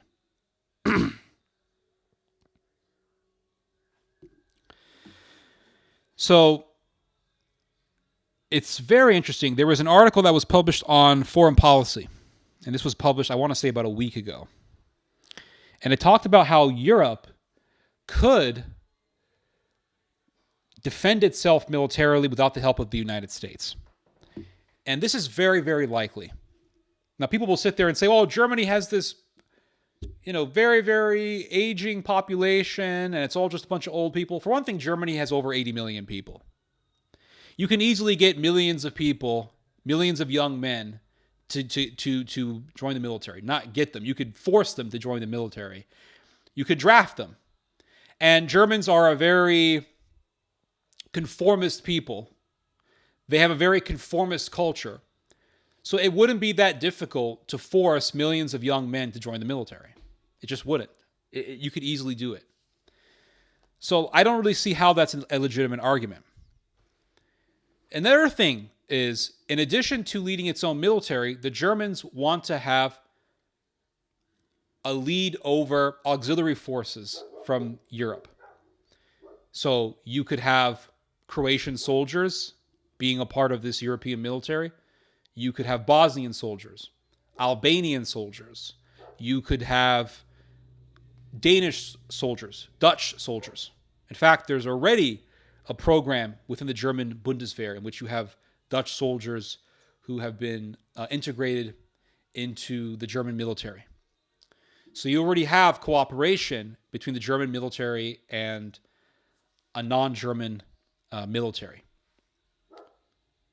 So this is not unlikely. It's not outside of the realm of possibility. In other words, you could see a repeat of what happened during the Third Reich, in which you had SS units that were from Croatia, from Bosnia, an Albanian SS unit. You had Romanian SS officers. You had Dutch, Danish, French SS officers. You had Ukrainian SS officers. You had all these non-German fighters who were fighting for Germany. And you could see one day a repeat of this. And I think that it's very, very likely that this will happen. So it's not just Germany. Everyone says, oh, Germany has a very dying population. It's a very aging population. It wouldn't be just Germany. It would be Germany and European auxiliary forces. And there's over 500 million people living in Europe. So with over 500 million people, you could easily amass yourself a huge army. So this article talks about how if the EU formed a unified military force, it would be a humongous, massive military power. Much more powerful than the Russian military. And it says here, at no point since the end of the Cold War has Russia's economy amounted to more than 15% of Europe's GDP. In 2021, Russia's $1.8 trillion GDP was a fraction of the European Union's $17 trillion GDP. So at no point since the end of the Cold War has Russia's economy amounted to over 15% of Europe's GDP. And it's very interesting because the Americans have always been worried about a rising European power. So it talks about an address that was made by William Cohen, who was the U.S. Secretary of Defense, U.S. Defense Secretary in the early 2000s. And it says here, in his last address to NATO defense ministers in December 2000, U.S. Defense Secretary William Cohen warned that NATO, quote, could become a relic, unquote, if the EU built up what we labeled as a competing, redundant defense organization. Nearly 2 decades later, after the EU formed a joint fund for collaborative defense projects in 2017, a top U.S. defense official at the time commented that the plans must not distract from NATO's current activities. Quote, we don't want to see EU efforts pulling requirements or forces away from NATO and into the EU, said Katie Wheelbarger, the then Principal Deputy Assistant Secretary of Defense for International Security Affairs. So the Americans, they want Germany to grow as a military power, but only as long as it remains under the thumb of Washington. America doesn't want to see a European power go rogue. But I think that's eventually what's going to happen. I think that's eventually what's going to happen. You're going to have this huge European bloc led by Germany. And America may not like it. It may not like it. But what the hell is America going to do to stop it? And I think the American point of view at that point would be, we have our own problems within our own borders. The Europeans have amassed this huge, powerful military. They have over 500 million people. They have solidified themselves as a very capable military force. Why not just allow them to go their own way? That way we can just watch as they act as a check against Russian advancement. And I think that's what the American point of view would be at that point. So yeah, that's my thoughts on that. Anyway, how long has it been? It's been almost 2 hours. So hold on a second, guys.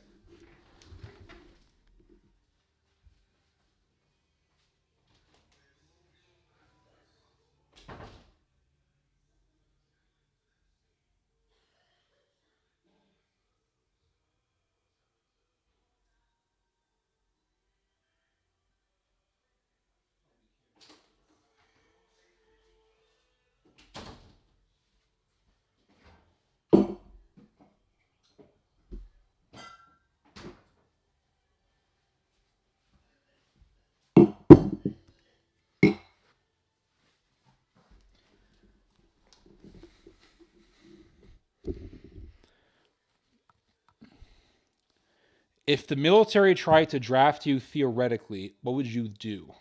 I would escape to Mexico and just keep going down south. I don't see any principle in fighting a war that America has helped to create. And in principle, I wouldn't feel right about killing Russians. And plus, I would probably end up with my ass on the ground dead.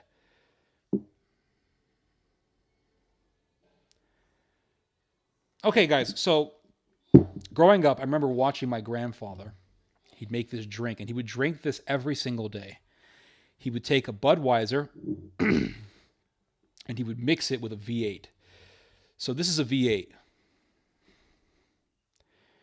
And for those of you who do not live in America, a V8 is a soft drink that consists of tomatoes, carrots, celery, parsley, and other vegetables.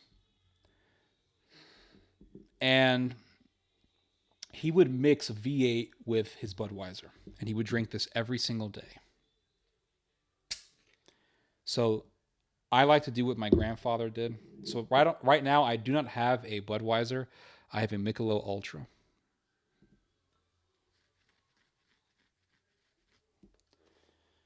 So here we go.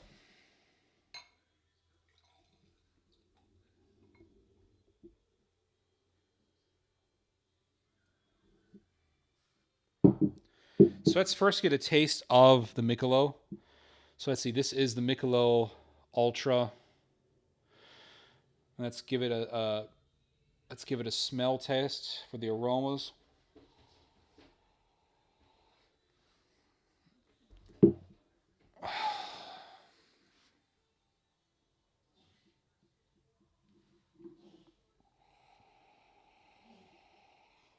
I get that banana type aroma.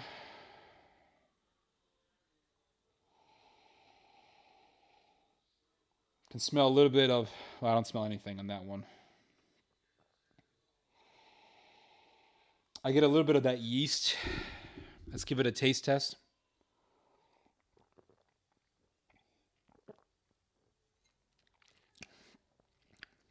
Flavor is very good. It's crisp. The water is very filtered. It's crisp. It's slightly sweet. It's malty. Let's give it a taste with the V8. So here we go with the V8, guys.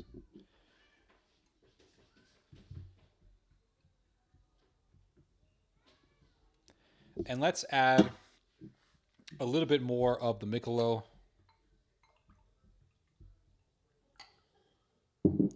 So immediately you get this nice red blood color. And that's, yeah, that V8 really comes out strong. Let's give it a taste.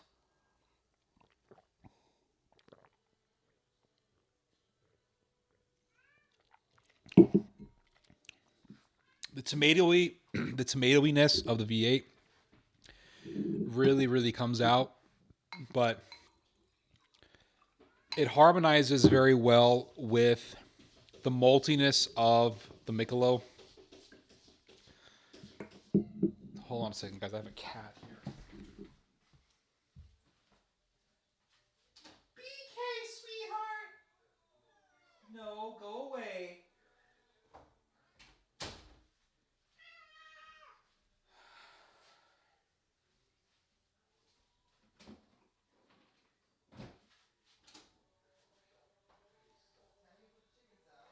No, I'm doing a live stream.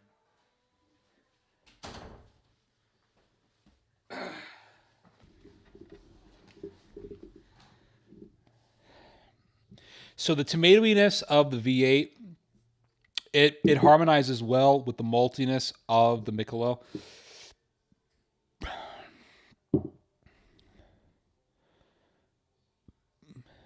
Becoming a cat lady. Let's give it a taste.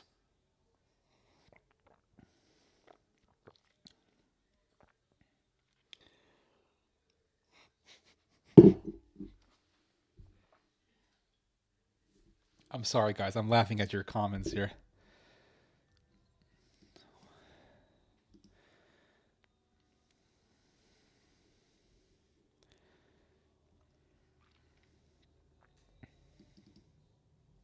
I seem great with animals, so thank you. What do you think about the Chinese balloon? Those are my balloons! Those are my balloons.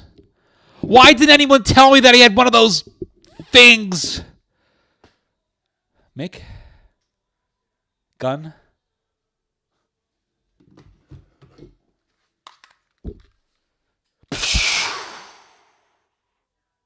Yeah. I really don't give a shit about this balloon story, guys. I don't really care. If you guys have something interesting about it that you want to tell me that I don't know, then tell me. But other than that, I really don't care about the story. Those are my balloons. Those are my balloons. It's like that scene from Batman. Jack Nicholson. Would you recommend RE5 and RE6? Here's my hot take, okay? I really didn't like RE5 that much. I didn't think it was that great. RE6 was a better game than RE5. That's my opinion. RE5 was basically... It was like they took the skin of RE4 and then put it in Black Hawk Down. And I think they really wanted to be Black Hawk Down. You get that sense immediately at the beginning of the game. It's just I wasn't too crazy about RE4. Or sorry, RE5. RE4 was a masterpiece. RE6 was a great game. But you know what? If you want to listen, if you liked RE4, you'll probably like RE5. RE6, there's zero scares in RE6. It's just a pure action game. It's just pure crazy action. Now, the great thing about RE6 is that it's a long-ass game. It's a super long game, and it has some really good music in it. I liked RE6. It wasn't a scary game, but it was a fun game. It was just a wild, crazy ride. There was a mission in Spider-Man 2, the video game, where you needed to return a balloon to a kid, and the mission repeated a billion. I think I remember that. Was that for GameCube or PS2? I don't remember. I guess China has been sending around these balloons. Nothing new, just new to. Yeah, I never really cared about this. Just found the whole situation to be weird. Biden's balloons. What do you think about the Chinese balloon, guys? Wasn't your grandfather a Scottish Mason? Yes, he was. The grandfather who mixed V8 with his beer, that was my Mexican grandfather. My mom's dad. He liked to mix the V8 with his beer. He did this every single day, guys. Every day without like clockwork. He wouldn't miss a day.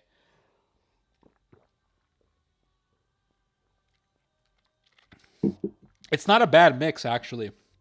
It adds some savoriness to the sweetness of the beer. GameCube. Yeah, that I did play this game. Yeah, I remember playing Spider-Man on GameCube. Oh my god, that game with all it's so many. I had so many memories with that game. You'd see like Spider-Man, you know, like Peter Parker. He's this nerd, and then you're playing. You're playing Spider-Man, and then there's a girl that you meet in the game, and she's like, "Oh, you're so cute," or whatever. And you're playing the game, and you're like, "Oh God, I'm so horny." America should send the balloon back. I agree. That is China's balloon at the end of the day. Yeah, Spider-Man 2.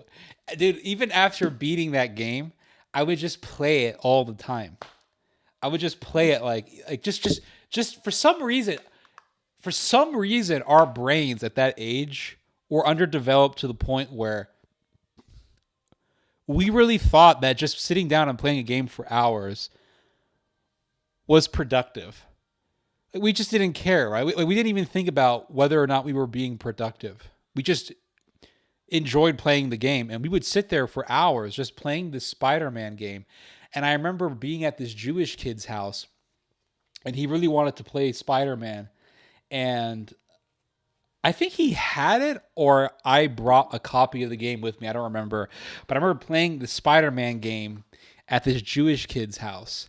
And I would sit there for hours. I remember sitting there for hours playing this game.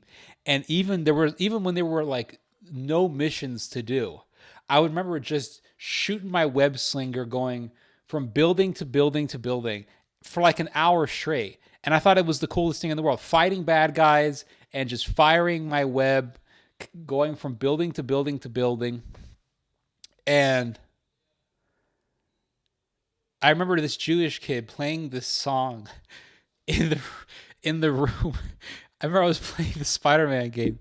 And then a couple hours later, I remember sitting there and the song starts playing. And it was like, "Fuck you, you ho. I don't want you back."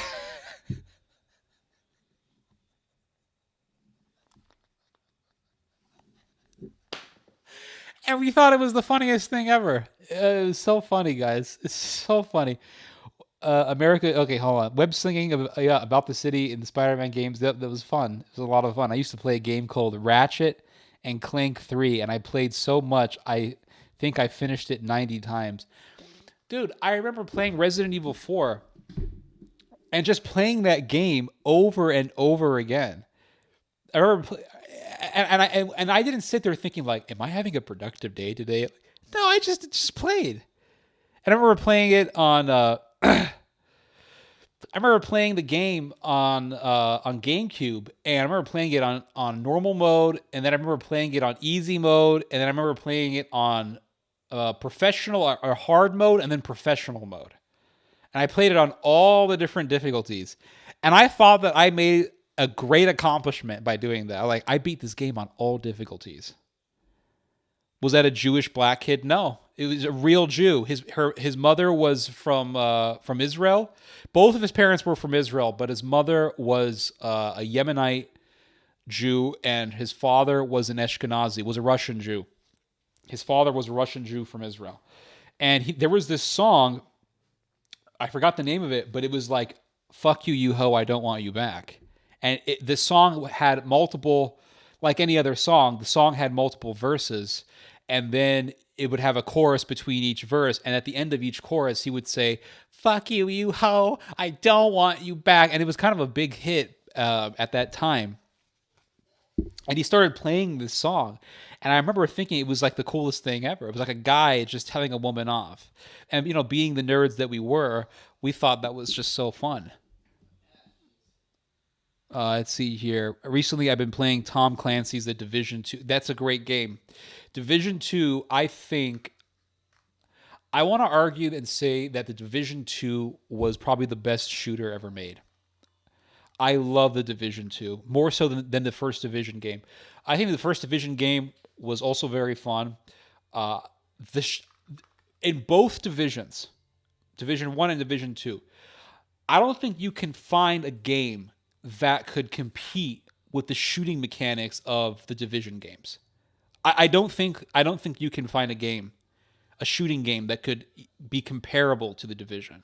The Division, the shooting mechanics, just the sheer feeling of dread, the feeling that you're living in a dystopian society, or almost like a post-apocalyptic society, just the feeling that the game imbues into the player, the feeling that the game provokes in the player is just unmatched. It really is a nightmare of a game. I remember in the Division 1 fighting in the mall. Remember that? You fought in the mall, and there was some guy with an Eastern European name that you had to fight, Kalinski or something. You had to fight against some guy with a Polish last name. I think it was Kalinski. And Kalinski is like this 7-foot-tall white guy with this giant flamethrower. And you had to stick this guy with like 1,000 bullets to kill him. I think more than 1,000 rounds to kill this guy. And I remember as I would get close to fighting Zelensky or whatever his last name was, I remember feeling nervous in fighting this guy because the chances of him killing you were very high, and plus you had to deal with all of his gunmen, and they were all in the mall, and it was just chaos. It's just complete hell. It's like, why are these men in the mall? You're in a mall, everything's destroyed, and there's this part when you're in the mall when you can go through a simulation and you can see the types of things that happened in the mall before the city got engulfed with chaos and violence. And there's this like little audio cassette that you find, and it's like you can hear a voice message from some guy to his wife, and the voice message went something like, "Hey honey, I'm at the mall. Just ask you, what do you want? Is there anything in the mall that you want that I can buy for you? I think I'm going to buy like your Christmas gift," or something like that. And you're just imagining these people just at the mall, living normally, just doing normal things, thinking that they're going to have a good Christmas. And then this horde of monsters. And by monsters, I'm not talking about science fiction monsters. I'm talking about humans who are just murderous. This swarm of murderous humans are in the mall, and they're shooting everybody, and they're burning people alive with their flamethrowers, and it's just a complete nightmare. And that game, The Division, and The Division 2, those two games truly were horror games. To me, they were just horror games. They were absolutely horror games.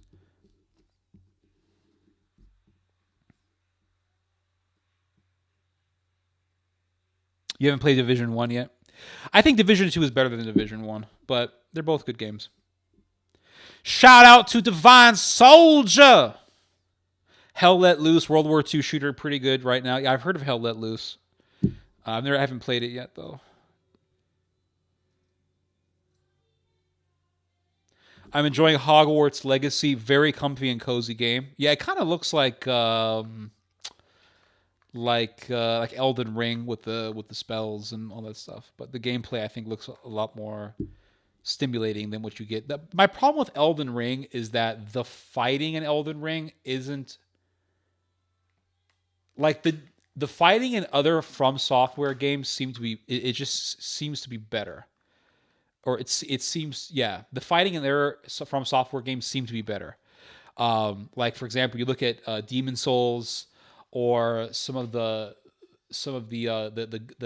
fighting in the sword play in Demon Souls and in the other Souls games. The fighting just seems to be a lot better. It seems to be a lot more cool, a lot more interactive, a lot more just badass. The fighting in Elden Ring is kind of like there's very little that's remarkable. The only thing that I find remarkable is the execution plunges that you can do with your weapon. So, for example, if you successfully parry a shot from an enemy, you can knock the enemy to the ground, and then you can basically execute the enemy by plunging your blade into the enemy's body. And that is the way that they do it, it's very stimulating for the mind. But other than that, like just the regular strikes are not very remarkable. It's literally like, whoosh, whoosh, whoosh. I mean, that's pretty much what it comes down to. Whereas the sword play that's in Demon Souls, from what I've seen on YouTube, it looks very good.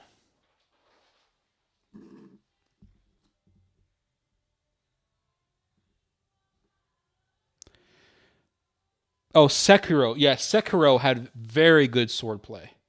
Yeah, I've never seen a game with the swordplay that Sekiro has. The worst part of Division 2 is the amount of women and minorities who are in the game. Like, bro, there's more black women enemies than male.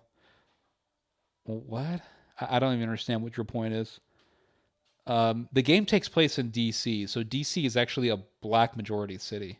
So when I was playing the game, there's actually a gang that you fight in the game. It's an anti-police, anti-government black gang, and the fact that DC is a black majority city, that doesn't surprise me at all, right? So when I was playing the game, I wasn't shocked at all by that, at all, because I've been to DC before and I've seen it. The game that I'm looking forward to a lot right now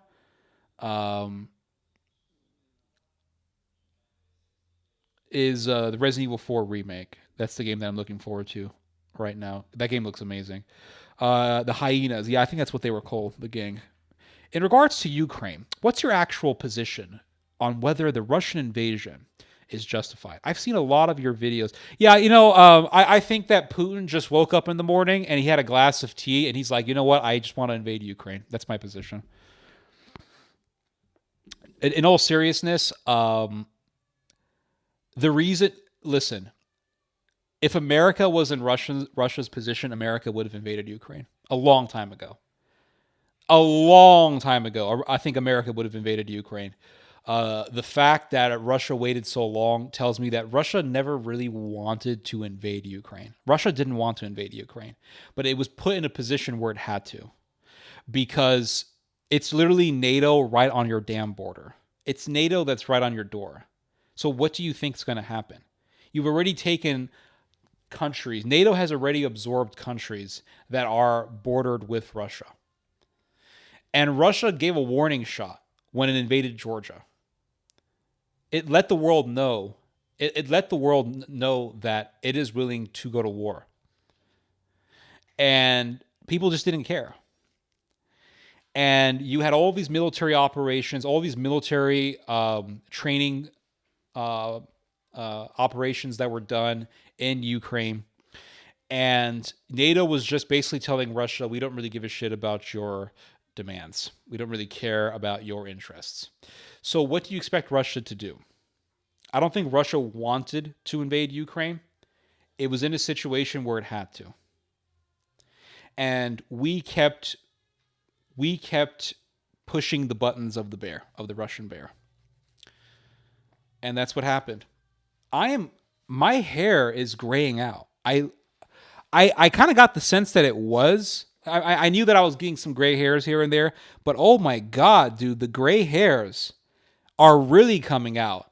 And you know what? The more I gray out, the more I'm gonna puff up my hair. The more I'm gonna grow my afro.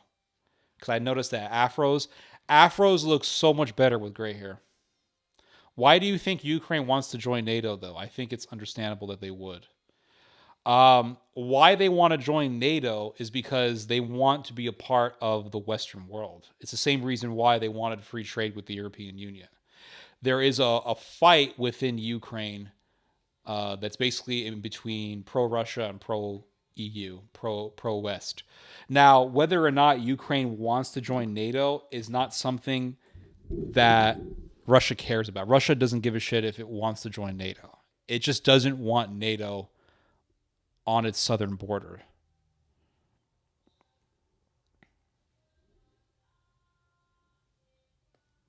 I would like to know what America would do if Mexico decided to join the CSTO, right? The CSTO is Collective Security Organization Treaty, I believe. It's basically Russia's NATO. I would like to know what would happen if Mexico said, you know what, we're going to join the CSTO. What would America do? You don't think America would get pissed off? I think it would. Well, guess what? Cuba wanted to go communist. And there was the Russian Missile Crisis. Chile was going to have a communist government under Allende. And NATO made sure to overthrow Allende. And they put in Pinochet. They put in Pinochet because he was an ally to the United States. And America didn't give a shit about the fact that Allende was democratically elected. Allende was democratically elected. He was democratically elected. And you know what the United States did? They said, we're doing a coup. So America will do things for its interest. Russia will do things for its interest. It's power politics. That's what this is. Now, Russia has bombed Ukraine, as everybody knows, and civilians have died. And it's a tragedy, guys. It really is a tragedy. Again, I don't think Russia wanted to do this. I don't think Russia said, you know what, we want to bomb Ukraine. But Russia felt like it was in a corner. It felt like it was in a corner, and it felt like, hey, we don't want to deal with NATO on our we don't want to deal with more NATO on our borders. What are your thoughts on the FBI spying on traditional Catholic groups per the request of the SPLC? I know there are some wackos in the TLM movement, but it doesn't seem ironically Gestapo.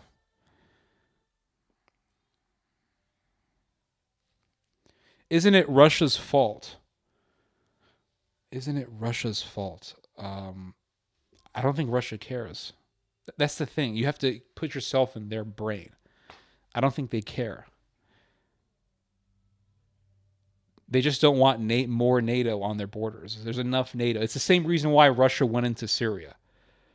Why? Because Putin saw rebels literally sodomizing Gaddafi, and Putin said, I don't want to see another one of my Middle Eastern allies being killed in a revolution, in a NATO-backed revolution. So they went into Syria, and they prevented Bashar al-Assad from being toppled. And they prevented Syria from becoming a complete shit show. They just didn't want to see more NATO in the Middle East. You could say, well, you know, a lot of people hated Assad, and isn't it Assad's fault? That's not the prerogative of Russia at that point. It was wrong and illegal, sure, but America didn't care. Because America is an empire that has its own sphere of influence, and Russia is an empire that also Russia's not really an empire, I mean, but it definitely has a sphere of influence.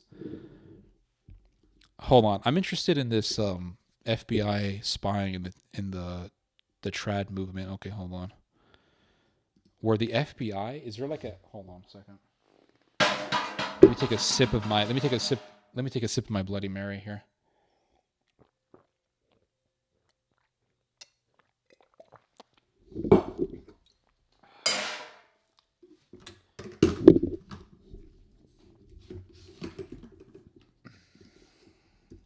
FBI, Catholic. Okay.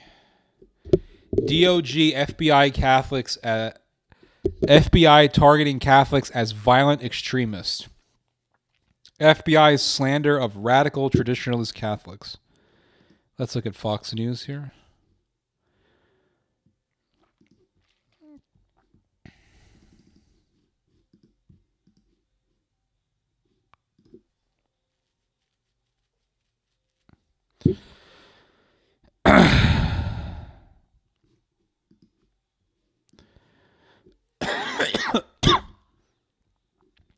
So what does the FBI say?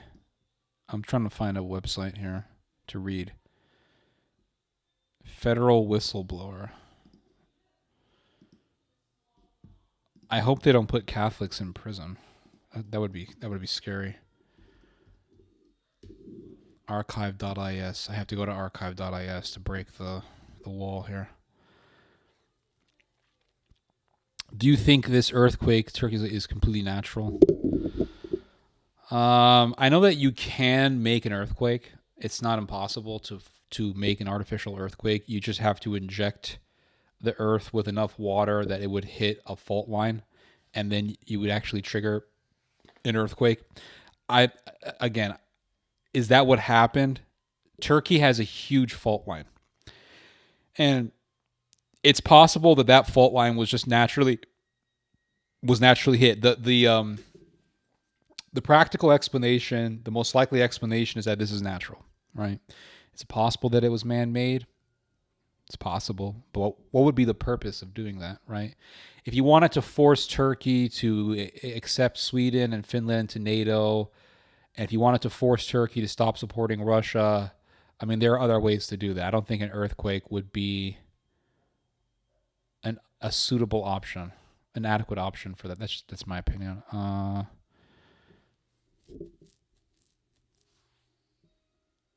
I'm pretty sure that pro-Assad forces are sectarian fascists responsible for 90% of the deaths.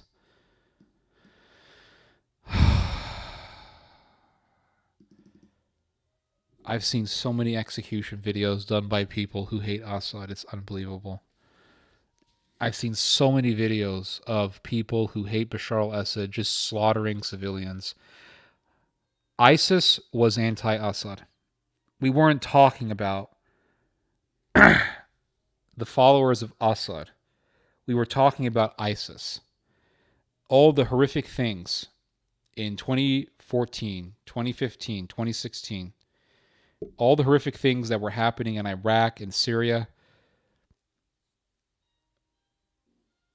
they were being done by rebels. They were being done by members of ISIS.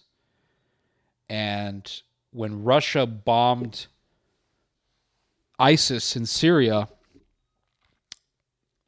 or was it in Iraq? I think it was in Iraq. When Russia bombed, I think also Syria. When Russia was in Syria and Iraq, all of a sudden we started hearing about how bad Russia is. Oh, look, guys, they're in the Middle East. But they were there fighting who? They were there fighting terrorists. Yeah, I don't think becoming all of a sudden like anti-Assad. I would much rather support Assad over the rebels. Just seeing the horrors done by rebels I think will convince anybody to become in favor of Assad remaining in power. Who are the fascists? Islamists are fascists.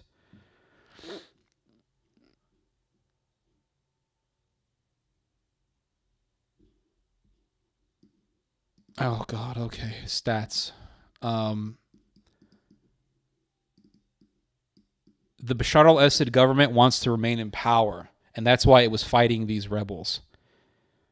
These rebels were Al-Qaeda. These rebels were Muslim Brotherhood. These rebels were Islamists. Any government would have fought these people. Any government would have fought these people.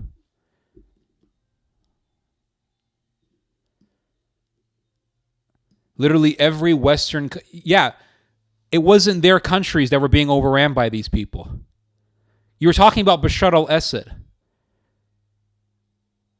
Who was ISIS fighting against? Bashar al-Assad. Which would you rather have in power, ISIS or Bashar al-Assad? Did you know that today is the 20th anniversary of Linkin Park? I didn't know that. No. Commemoration. They released never heard before song that was supposed to be in the album in 2003 called Lost. You're looking at individual videos. Oh, so those videos don't prove anything? Is that what you're telling me? When I see videos of rebels actually killing people, beheading people, burning people alive, you don't think those videos mean anything?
Yes, I found videos of Syrian soldiers killing rebels. That's what I found. I find rebels just slaughtering civilians, killing people, farmers, innocent people.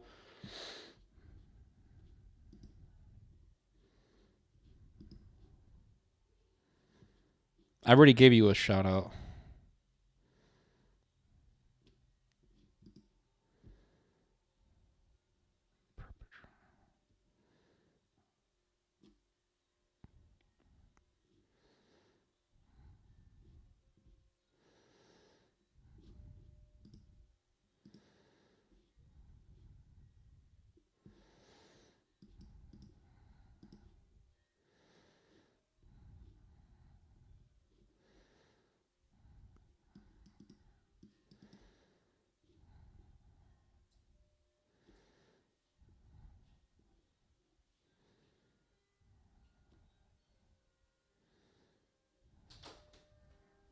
Yep, hold on. Yep.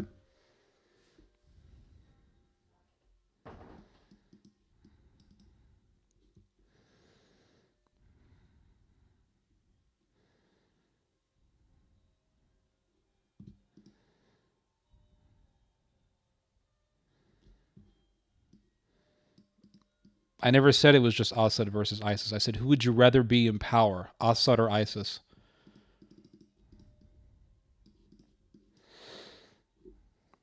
It's a simple question. Who would you rather be in power?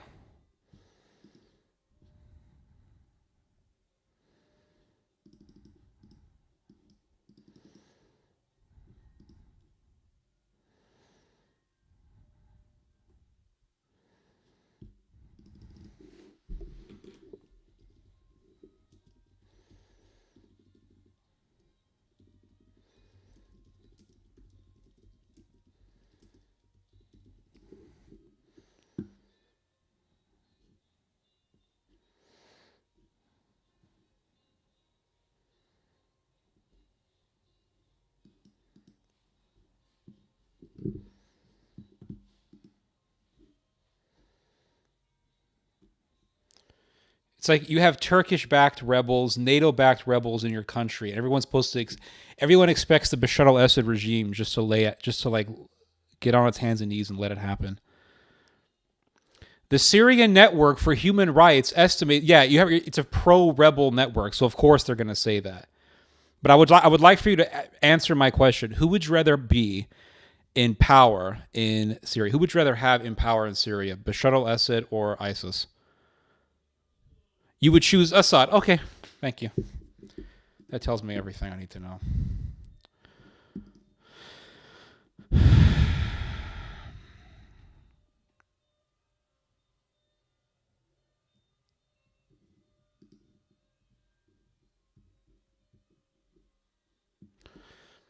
All I know is that before these rebels popped up, there was peace in Syria. There was peace. There were malls. There was Bashar al-Assad allowed internet access to be in Syria.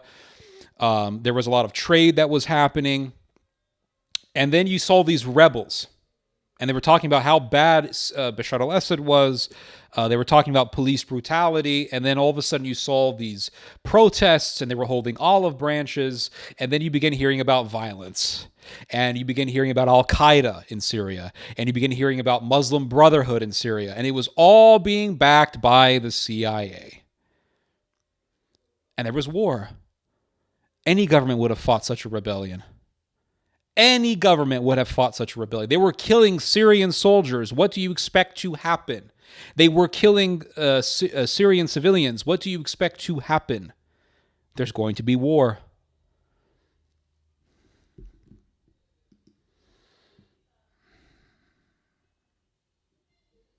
You would choose the FSA over Bashar al-Assad. Okay, well, you're a fool. Because the FSA is literally a bunch of Islamists. Islamist rebels. I remember watching videos from the FSA years ago, back in 2011, 2012, and the FSA was slaughtering civilians. They were committing atrocities. Ted, what are your thoughts on the current situation in Ethiopia? I don't know. There was a civil war there not too long ago.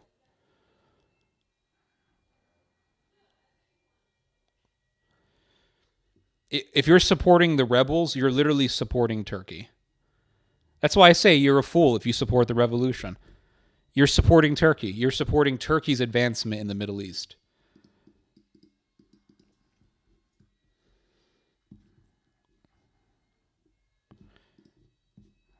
And Bashar al-Assad was supported by the majority of Syrians. The majority of Syrians wanted Bashar al-Assad there. We didn't care. We didn't care. We just backed a revolution because we don't want some guy who could potentially become a puppet of Russia in the Middle East. We wanted to dismantle all of these governments. And that's what happened.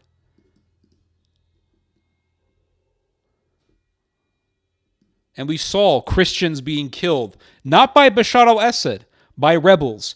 We saw rebels going to Christians saying, renounce Christ or die. We've seen so many videos of this happening. Renounce Christ or die. I refuse to renounce Christ. Dead, dead, dead. Bashar al-Assad's government protected Christians. It protected Christians, protected Jews. All of a sudden you started hearing about churches being destroyed in Syria. By who? By who? By rebels.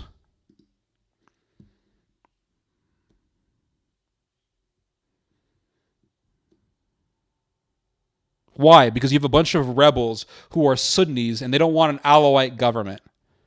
That's all it is. Yes, good, nice Kurdish separatists who would tell Christians to go out and starve.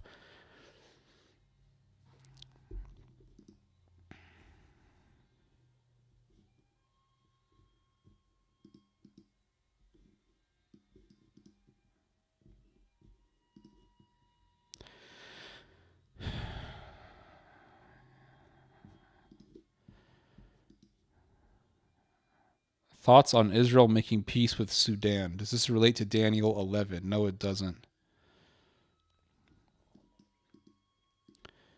No, I don't think it connects with the Bible at all because I think the Antichrist, like Cush is a part of the Antichrist world, if I'm not mistaken, and that's Sudan. But besides that, I mean, this whole idea of Israel having normalization with Sudan, it's going to take a long time before it actually gets officialized. It's going to take a long time before that gets officialized. There's literally an endless list of war crimes committed by the pro-Assad side, including torture and mass rape. I don't know about the mass rape stuff. I know that NATO will make up lies talking about rape, just like they made up lies about Russian soldiers. But torture is completely understandable, and every country would torture. If there was any revolutions in America, they would be torturing people's asses as well. Have you read up on Ethiopian Orthodox schism and local government backing the schismatic rebels? No, I have not. The Kurdish separatists are the ones who fought most valiantly against ISIS. I talked to a guy who was with the Kurds, and he told me a lot of that is overblown. Christians also did a lot of the fighting. Assyrian Christians did a lot of the fighting against ISIS. That wasn't talked about too much. And yes, the Kurds have fought ISIS, absolutely. I don't really see what your point is. Kurds have also killed Christians. Kurds have also killed people who weren't Kurdish. Kurds have killed the Syrians as well. Just because someone's the little guy doesn't mean they automatically deserve support. They can also be assholes.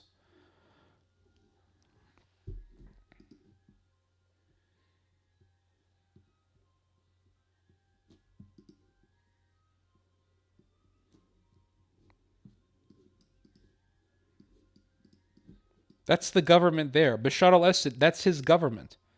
That's his regime. I don't know why we'd be surprised if they're like, if a government is fighting against rebels and doing torture. Like, ooh, I'm so surprised. There's nothing surprising about that. Human rights organizations are not controlled by NATO. My friend, the organization that you referenced is an anti-Assad pro-rebel organization. What's the one that you hold on? What's the thing that you the organization that you referenced here? Hold on. The Syrian Network for Human Rights. Oh God, have mercy. That's is a UK-based independent, which monitors casualties and briefs various United Nations agencies. United Nations, okay. It monitors Syrian casualties of all the parties in the Syrian civil war. Founded, blah, blah, blah, by Fadl Abdul Ghani. Members have been detained and many now live outside of Syria. I wonder why.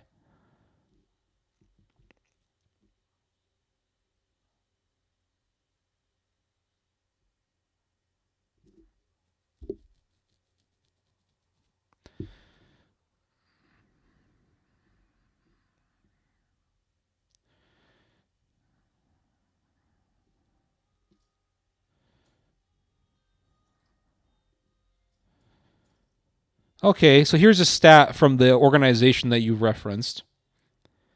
During the month of March 2017, according to figures released by the Syrian Network for Human Rights, more Syrian civilians were killed by the United States-led coalition than by ISIS or Russian-led forces.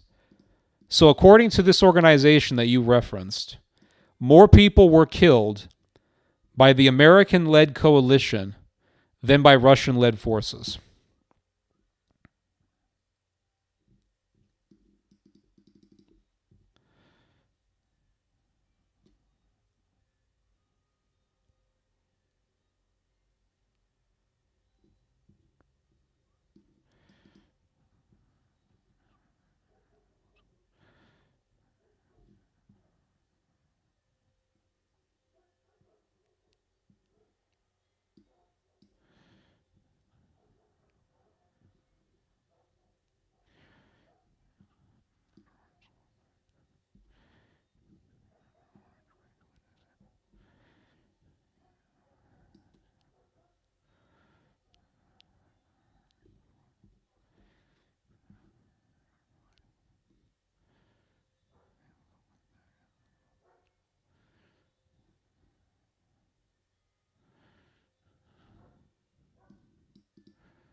I rarely ever smoke, guys. I don't really do it a lot. I do it once in a while.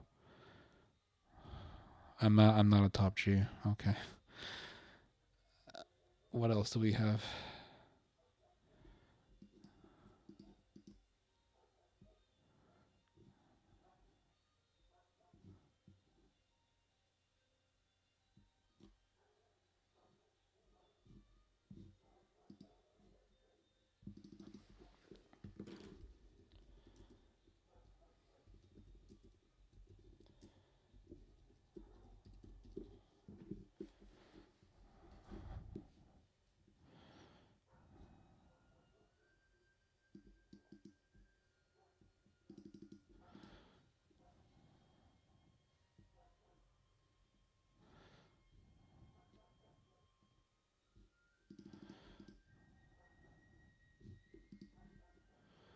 I don't see how people can support these NATO-backed revolutions. I really don't understand it. Like like NATO did a revolution against Gaddafi, disaster. Saddam, disaster. Just leave the Middle East alone. Overall, they attribute the vast majority of responsibility to this. Hold on, but they said here that more people were killed by the U.S. led coalition than by Russia in Syria. That's what this organization that you reference says.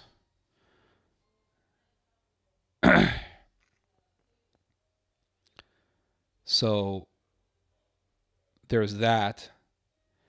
How they document the numbers, I'm not even certain of it. It doesn't, like, for example, they put out an open forum on their website, and anybody could just come and say, yeah, they had a family member that was killed, and then they would call up the family and confirm it.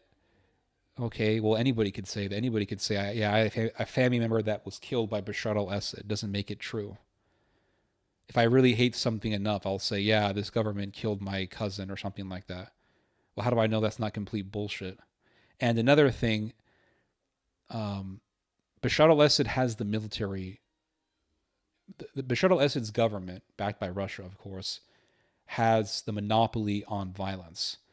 So, of course, it makes sense that it would kill more people. But who has it killed? Bombing?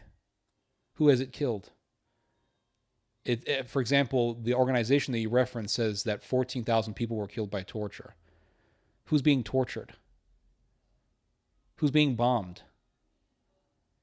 Is Bashar al-Assad's government saying, yeah, let's go kill civilians because we want to? Or is it in a war against the rebellion? It wants to strike the rebellion, and that's its actual intention.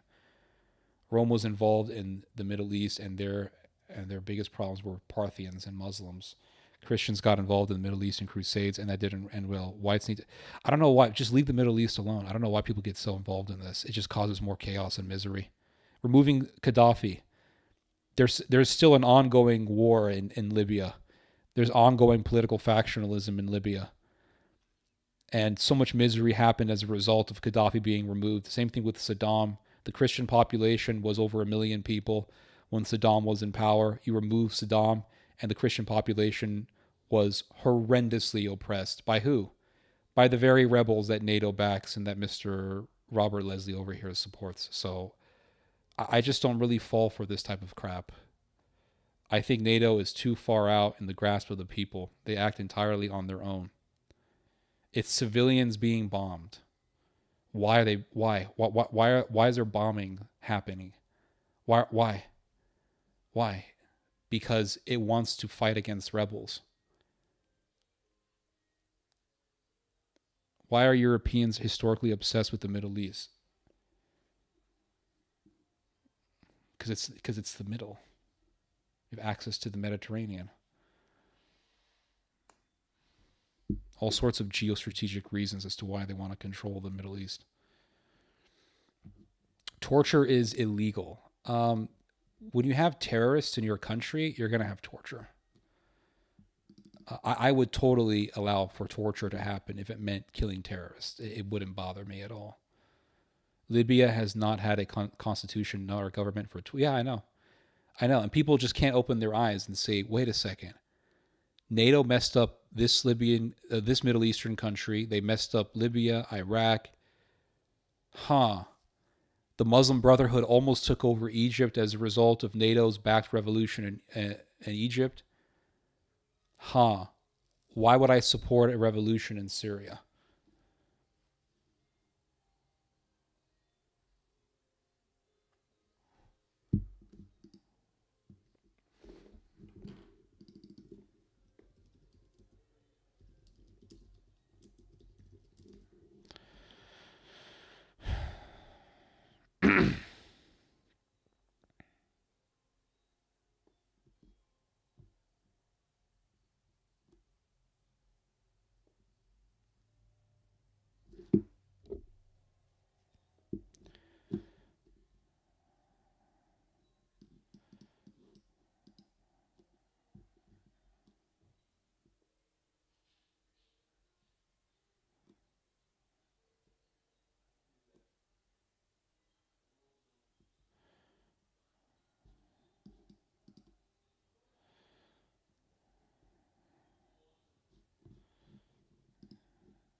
How do we know that Bashar al-Assad gassed those people?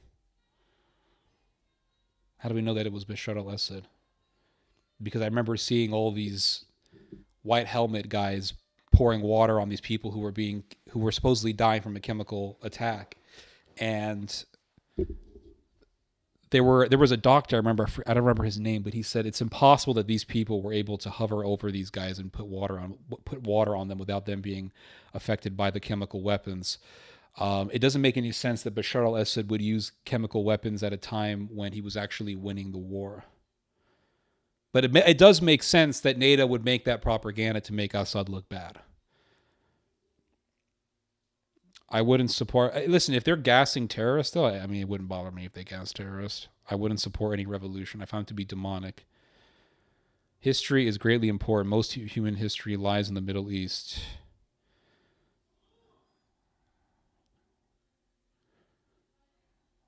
Yes, the revolution is so great.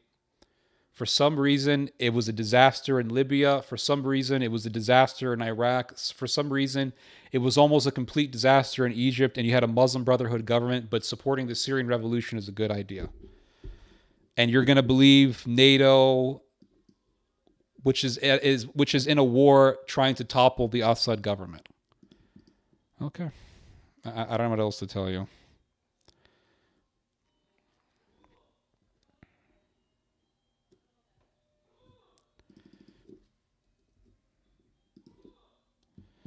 What's the name of that website?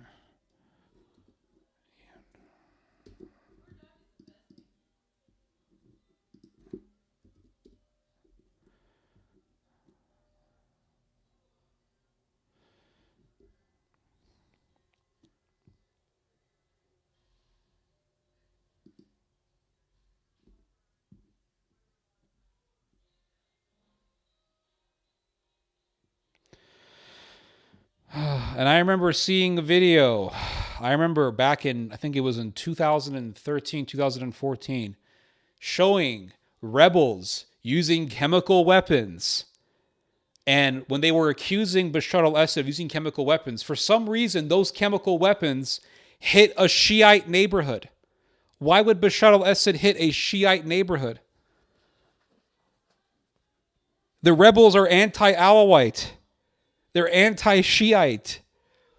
If anything, it would have been them that used the chemical weapons.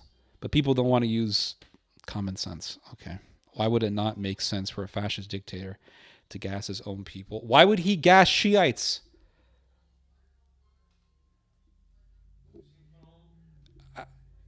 You would literally have to prove that Bashar al-Assad is a complete madman. That's it. Yes, I question the whole Bashar al-Assad is mean dictator narrative, yes. Because it makes perfect sense that NATO would want you to believe that. Oh, God.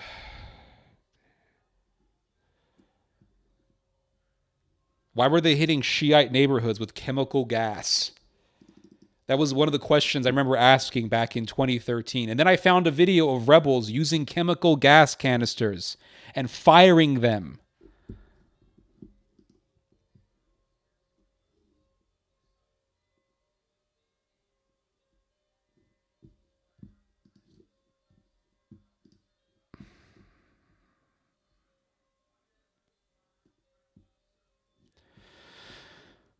And there are so many people in Syria who support Bashar al-Assad's regime.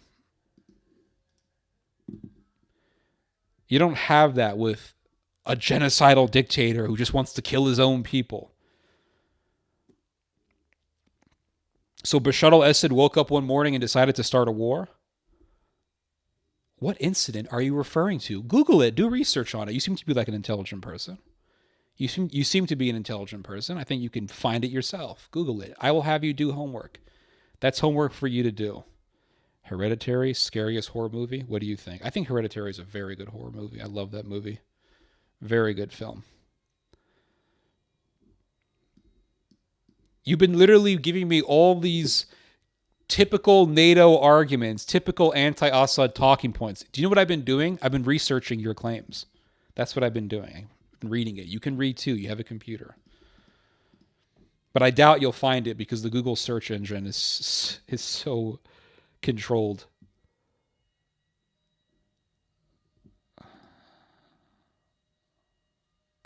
Evil's Panic. I was covering the Syrian civil war since it began happening. And I watched as the whole thing unfolded to the point where Turkey put its freaking military in northern Syria. And you think that by supporting the rebels, you're supporting freedom when you're really just supporting Turkey. That's literally all you're supporting, by the way. Both sides have probably used... Oh, so now it's the both sides game. Okay, the both sides game. When in doubt, just say both sides. Got it.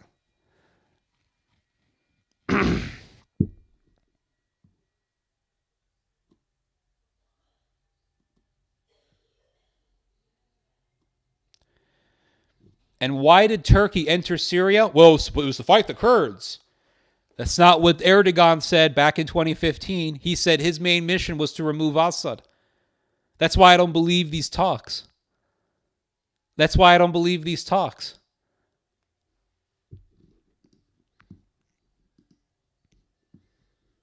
So when you support the revolution, you're not supporting freedom. You're supporting Turkey. And Turkey is one of the most anti-democratic countries on the earth. So I'm just letting you know, think about what you're actually saying here.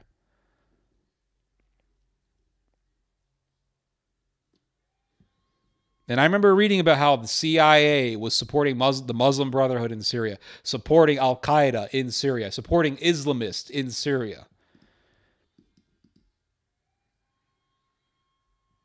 When you support this revolution, that's what you're supporting. You're supporting these types of people.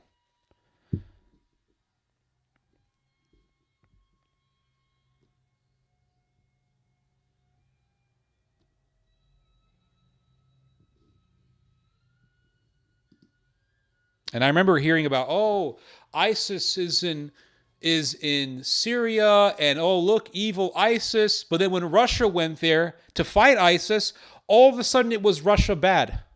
Well, I thought ISIS was so bad.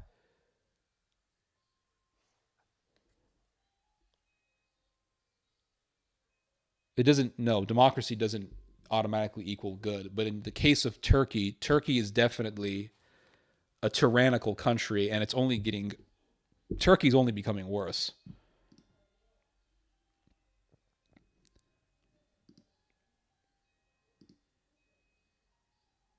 I don't know why this thing keeps asking me to put a code in.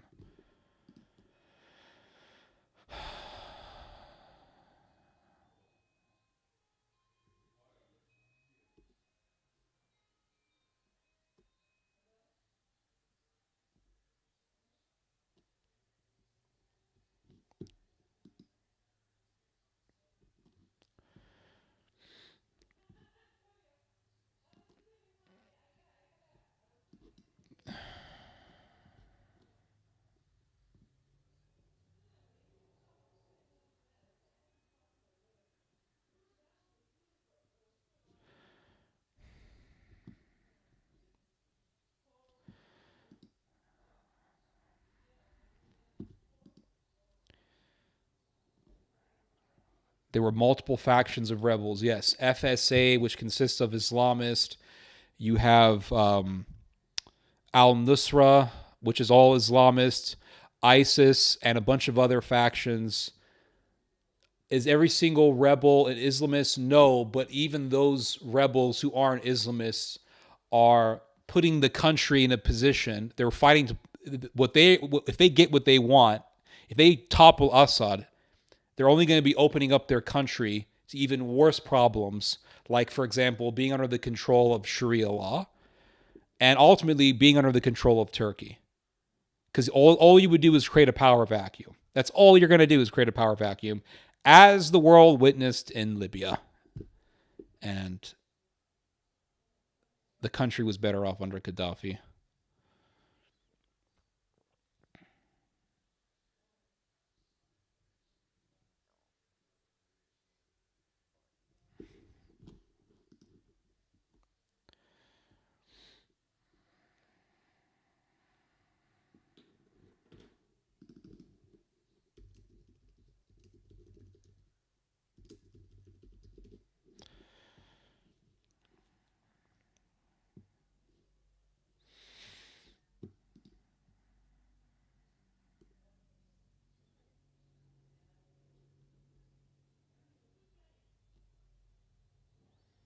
I remember seeing this horrific video before ISIS even popped up. I remember seeing this horrific video, and it showed these farmers, and there were these rebels, and these poor farmers just sat on their knees waiting to die, and they were murdered by rebels.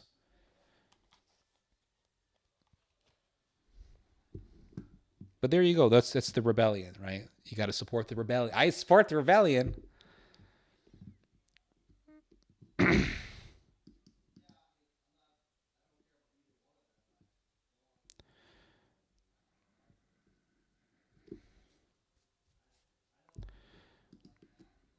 Well, but Assad has killed more people. That may be true, but it's also because they have more of the firepower. And when you bomb battle zones, civilians are going to die. Yes, this is something that's quite expected. Anyway.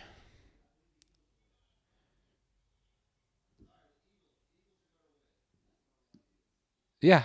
It's not like Bashar al-Assad woke up and said, yeah, I just want to kill all my people. Yeah, I want to kill. No. The violence happened as a result of the war against him. Of course, when you have a rebellion, when you have a revolution, you're going to have violence. Bottom line. Bashar al-Assad didn't start a war. Rebels did. And when the war first began, was Al-Qaeda not in the ranks of the rebels? If there was a rebellion in the United States and Al-Qaeda was in the ranks, you don't think it would be important to point that out? Why would the rebels in 2018 do a gas attack against their own positions? What's the point of doing a false flag if they're just going to surrender anyway? 2018 gas attack.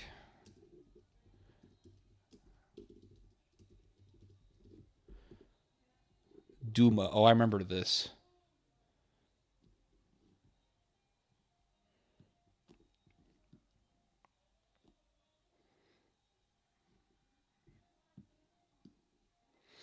I don't know. I guess Assad just wanted to gas people. Is that your conclusion?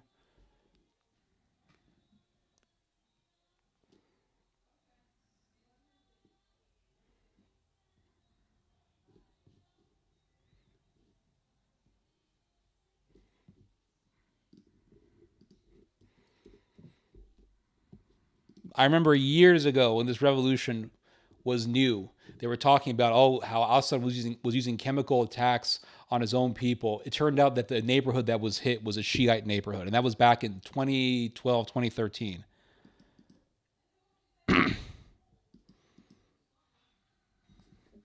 Let's see here. Duma chemical attack.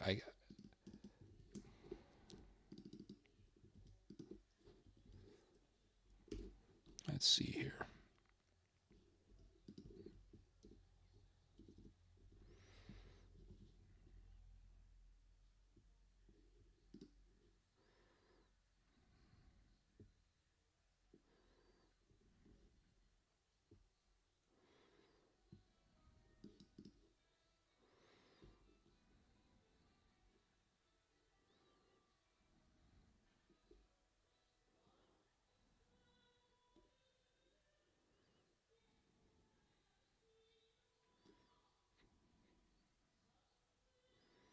Yeah, this was the White Helmets attack. I remember seeing the video of this, and it showed these people. There was this video, and you showed these people with foam coming out of their mouths, and there were these white helmet guys that were pouring water on them. And the white helmets supposedly have ties with terrorists.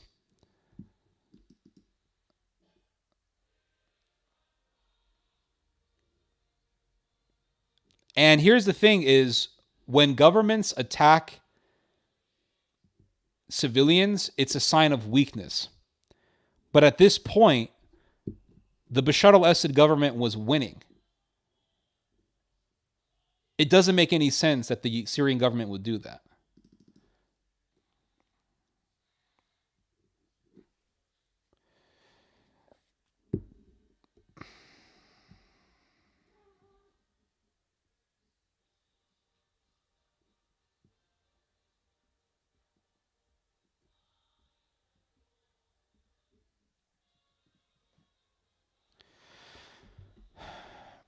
Here's the thing. Here's a quote. Ammar Wakaf, director of Gnosis, a British think tank that focuses on crisis in Syria and the Middle East. He said, quote, I got this Siri going on here. I never asked for Siri. He said, quote, the claims were made by people who would like to see the Syrian government as having the intent of killing as many possible civilians as it can.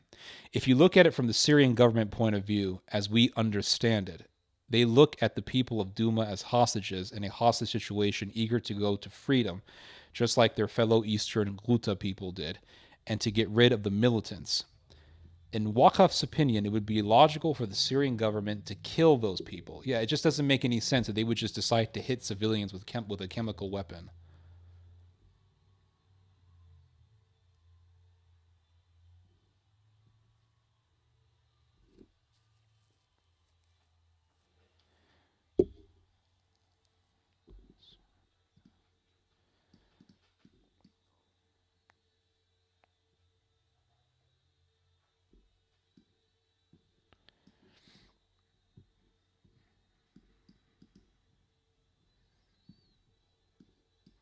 It just makes perfect sense that NATO would make this up to make Assad look bad.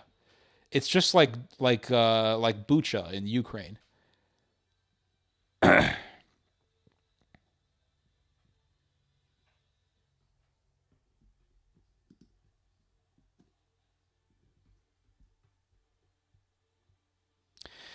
Dr. Mejid Botros, head of the political science department at Helwan University in Cairo, is certain that the allegations that the Syrian government is behind the alleged chemical attack in Douma are by all means false.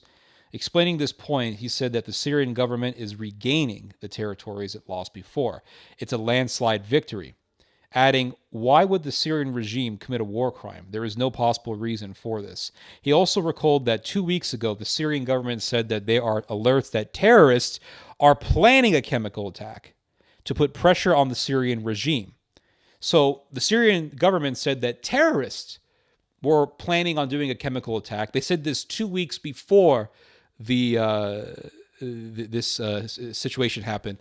And the Syrian government warned that the rebels would do this as a way to put pressure on the regime.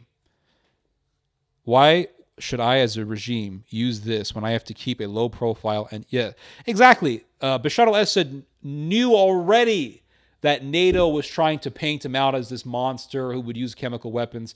Why would he use chemical weapons for? It's just not logical that he would get up and use chemical weapons when he knows exactly that that's what NATO would want to make him look bad. I don't buy into these narratives, guys. It could be that I'm completely wrong and that you're right and Bashar al-Assad is this evil dictator and blah, blah, blah. I just don't believe it.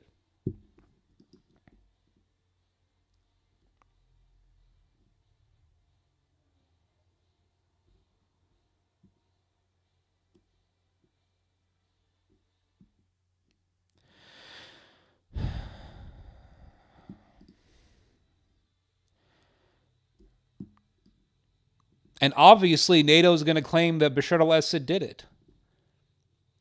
So you have to use your own logic to come to a conclusion. And by looking at this situation, it just doesn't make any sense that Bashar al-Assad would do this.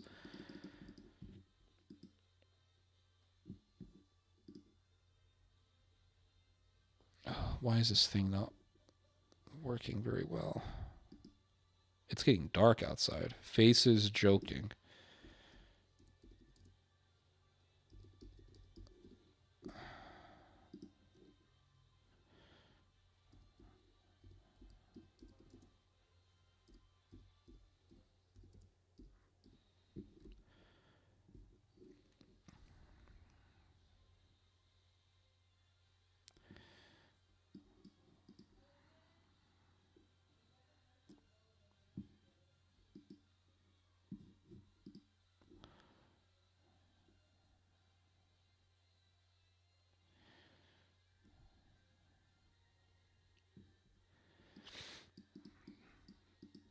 When did they say that it was fake? They said it was a false flag. And it's also, yes, it's possible that that particular video where you saw people foaming at the mouth, that was acting.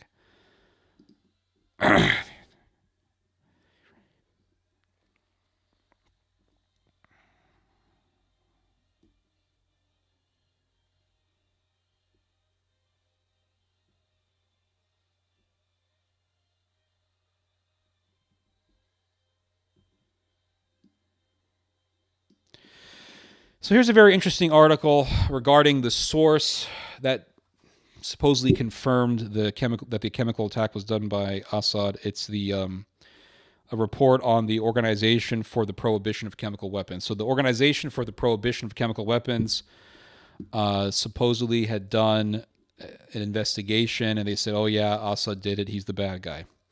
So it says here in this article, now the critics cite a leaked email and testimony of a current inspector from the Organization for the Prohibition of Chemical Weapons to make their case. An OPCW inspector, speaking pseudo-anonymously as Alex, says the agency's March 1st, 2019 report on the Duma attack was seriously misleading.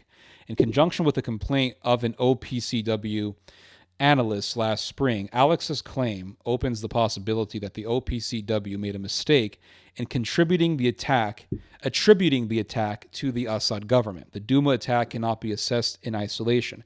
There is little doubt that the Assad government is responsible for most of the reported chemical attacks in Syria, whether by chlorine or sarin gas. In April 2018, Human Rights Watch found that in 85 confirmed chemical attacks, investigators found that the Syrian government was responsible for more than 50. 4 were attributed to non-governmental forces. The perpetrators of the remainder could not be determined. The false flag allegation has only been raised in a handful of cases. Let's see. It says here, the Duma debate echoes a similar debate about a sarin gas attack in August 2013 that killed at least 200 people in Ghouta, the same municipality that encompasses Duma. The Ghouta attack was that famously crossed President Obama's red line and led to calls for a U.S. attack on Assad, which Obama declined to order. Some Western critics originally claimed, along with Russian state media, that Ghouta was a false flag operation designed to bring the United States into the Civil War. That debate has petered out as the evidence has accumulated to support the conclusion of a U.S. investigation that the Syrian government was responsible. The Duma debate matters because Syria matters. Despite President Trump's orders, the U.S. troops have not fully withdrawn from Syria. Most of the Democratic candidates, blah, blah, blah, blah.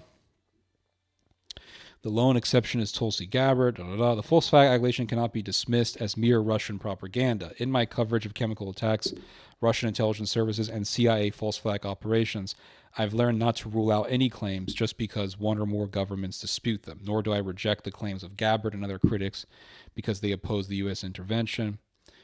So let's see here. The debate as conducted within the binary dictates of social media is simplistic. Just because the official story may be flawed doesn't mean any other alternative theory may be remotely right.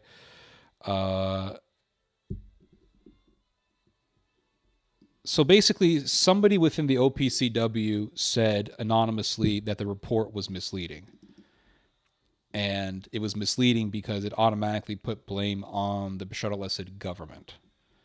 So the Duma attack that you're referencing here is questionable also.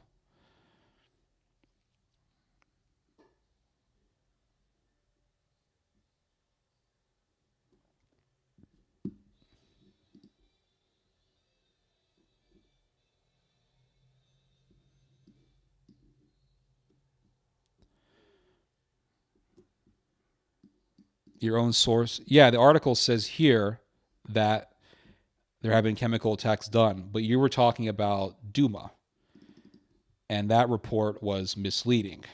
Now, I don't know about the other attacks that are referenced here. It talks about dozens of them in this article, but we would have to look at those to see if they were conclusively done by the Assad regime. And here you have someone from this organization, the OPCW, saying that the whole thing is misleading. The report is misleading.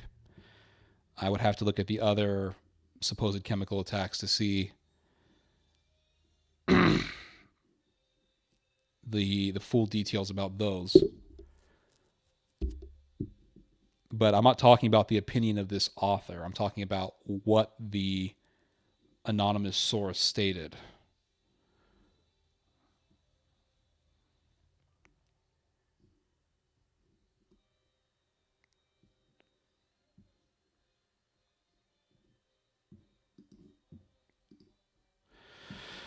And by the way, Ukraine is now using chemical weapons, so I guess you have to condemn Ukraine now.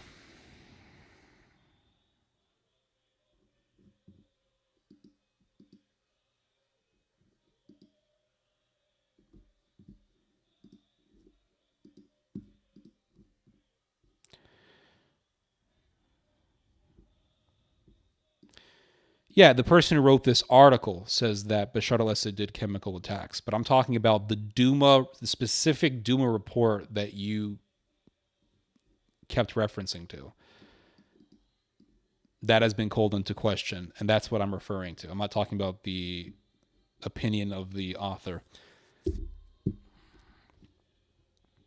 And besides, that story of Duma being attacked, that was used by the Trump administration to justify bombing Syria. So of course, yes, it makes sense that they would just do a false flag attack to justify it. A series of leaked documents from the Organization for the Prohibition of Chemical Weapons raise the possibility that the Trump administration bombed Syria on false grounds and pressured officials at the world's top chemical weapons watchdog to cover it up. 2 OPCW officials, highly regarded scientists with more than 25 years of combined experience at the organization, challenged the whitewash from inside. Yet, unlike many whistleblowers of the Trump era, they have found no champion or even an audience within establishment circles in the United States. The Trump administration's April 13, 2018 bombing of Syria came days after it accused Syrian forces of killing nearly 50 people in a chemical weapons attack on Duma, a Damascus suburb. Widely circulated video footage showed scores of dead bodies, etc., etc. Let's see here. There were early grounds for skepticism. The Syrian government was on the verge of retaking the last Duma holdouts for Jaish al-Islam. Oh, that's another interesting point that you didn't mention. That the people in Duma fighting the government were Jaish al-Islam. This was a terrorist organization backed by the Saudi government. These aren't good people. And they were relentlessly shelling Damascus. Relentlessly. But of course, that doesn't matter, right? Because Assad is bad. To suddenly deploy chemical weapons would mean that Syrian forces knowingly crossed the red line that would trigger U.S. military intervention. Subsequent reporting from British journalist Robert Fisk of The Independent, BBC producer Riyam Dalati, and James Harkin's investigation for The Intercept found evidence that the civilians filmed in the hospital were not exposed to toxic gas. See, this is what I was talking about right here. Journalist Robert Fisk, BBC producer Riyam Dalati, and James Harkin's investigation for The Intercept. They found evidence that the civilians filmed in the hospital were not exposed to toxic gas. The U.S. government narrative received a boost in March 2019 when the OPCW issued a long-awaited final report. It concluded that there are reasonable grounds to believe. See, it didn't even confirm it emphatically. It said reasonable grounds. There are reasonable grounds to believe that a chemical weapons attack occurred in Duma and that the toxic chemical was likely molecular chlorine. The report, however, was not the OPCW's last word. since May 2019 internal OPCW documents, including a trove published by WikiLeaks, reveal that the Duma investigators' initial report reached different conclusions than their organization's published version. They were overruled by senior officials who kept evidence from the public. Senior OPCW officials re-edited the Duma investigators' initial report to produce a version that sharply deviated from the original. Key facts were removed or misrepresented, and conclusions were rewritten to support the allegation that a chlorine gas attack had occurred in Duma, yet the team's initial report did not include that a chemical attack occurred and left open the possibility that victims were killed in a non-chemical related incident. So they were saying within the organization that it was possible that there wasn't even a chemical attack and that these people were killed not by a chemical attack, but by something else. 4 experts from an OPCW and NATO member state conducted a toxicology review at the OPCW team's request. They concluded that observed symptoms of the civilians in Duma, particularly the rapid onset of excessive frothing, as well as the concentration of victims filmed in the apartment building so close to fresh air, were inconsistent with exposure to chlorine, and no other obvious candidate chemical causing the symptoms could be identified. Chemical tests of the samples collected in Duma showed that chlorine compounds were in most cases detected at what amounted to trace quantities in the parts per billion range. Yet this finding was not disclosed publicly. Furthermore, it later emerged that the chemicals themselves did not stand out as unique. According to the author of the initial report, the OPCW's top expert in chemical weapons chemistry, they could have resulted from contact with household products such as bleach or come from chlorinated water or wood preservatives. The author of the initial report protested the revisions in an email expressing his gravest concerns. The altered version misrepresents the facts, he wrote, thereby undermining its credibility. So this whole report that you reference in Duma, the credibility of this report was heavily undermined by its own people internally. I saw the same type of shit back in 2013. They said, oh, look, this chemical attack on a civilian neighborhood, and that turned out to be nonsense. I just don't trust this. It's just propaganda. It's just propaganda to justify the toppling of a government, another government in the Middle East.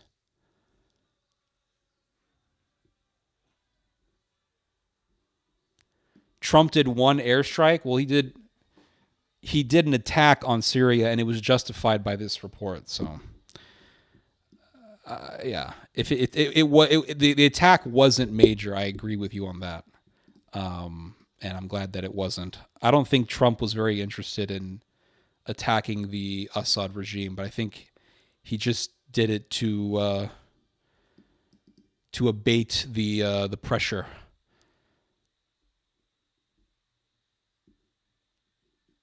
It seems Robert. I don't know. It's like this the whole thing on this whole report, this whole hoopla about a chemical weapons attack in this one neighborhood in 2018. This whole report was greatly undermined by the very people who came up with the report itself, because they didn't put in all the facts that were found in their investigation. They omitted facts. So right there and then, the thing is untrustworthy.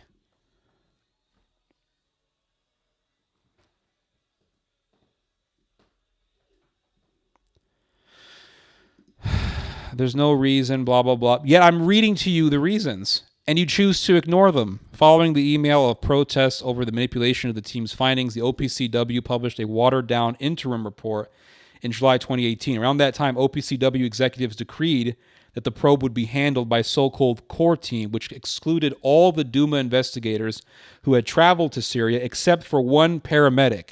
It was this, so the people who were in the team in Syria, they weren't even included in the so-called core team. I smell bullshit. After the email of protest and just days before the interim report was published, a U.S. government delegation met with members of the investigation team to try to convince them that the Syrian government had committed a chemical attack. According to veteran reporter Jonathan Steele, who interviewed one of the whistleblowers, the Duma team saw the meeting as unacceptable pressure and a violation of the OPCW's declared principle of independence and impartiality. The interference by state parties is explicitly prohibited under the Chemical Weapons Convention. Anyway.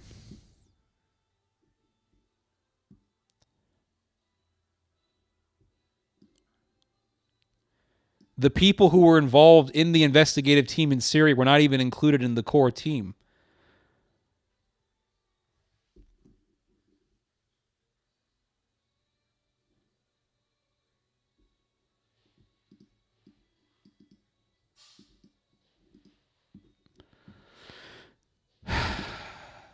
They were all sorts of facts that were not included. They were omitted. They were edited out. Why were they edited out? Because it didn't fit in with the narrative.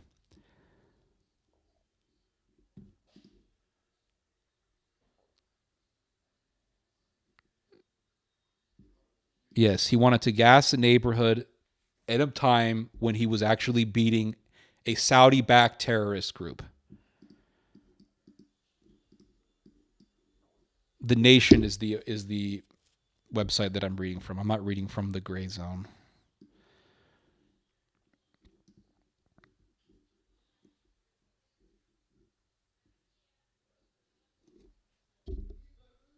Well, this is very interesting. It says here, an unpublished engineering study reached the opposite conclusion. The study evaluated competing hypotheses. Either the cylinders were dropped from the sky or they were manually placed. There is a higher probability, it concluded, that both cylinders were manually placed rather than being delivered from aircraft. I remember when the Nord Stream 2 pipeline got hit and they were automatically blaming Russia on it, and that turned out to be bullshit. At location 4, where a cylinder was found on a bed, the study determined that the cylinder was too large to have penetrated the hole in the roof above. At the other site, location 2, the observed damage to the cylinder and to the roof it allegedly penetrated were incompatible with an aircraft bombing. Ballistics experts also said it was more likely that the crater had been made by an explosion, probably from an artillery round, a rocket, or a mortar. With both cylinders, the study concluded the alternative hypothesis that the cylinders were manually placed and that the craters were caused by other means produced the only plausible explanation for observation at the scene. So the most plausible explanation is that the cylinders from which this chemical erupted were placed manually in the area. They weren't dropped.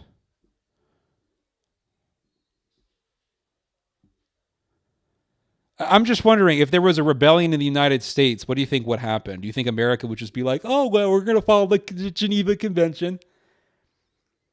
America would torture people. America would bomb neighborhoods. America would kill people. Absolutely.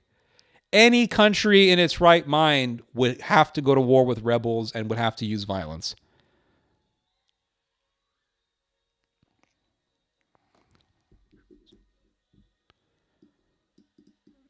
The guy who published that report got his measurements on the cylinder wrong.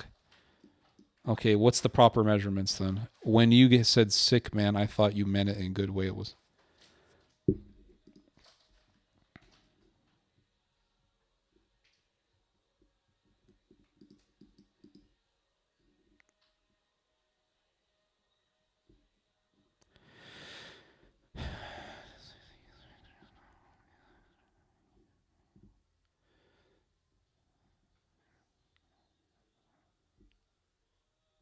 Very interesting. The first dissenting inspector is known only as Inspector B. His identity is publicly unconfirmed.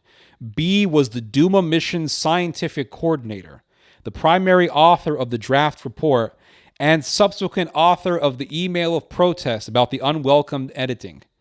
The second inspector, because you said, oh, well, the guy who wrote the report, he wasn't even part of the investigative team. Well, it says here that he was the primary author of the draft report. and subsequent author of the email of protest.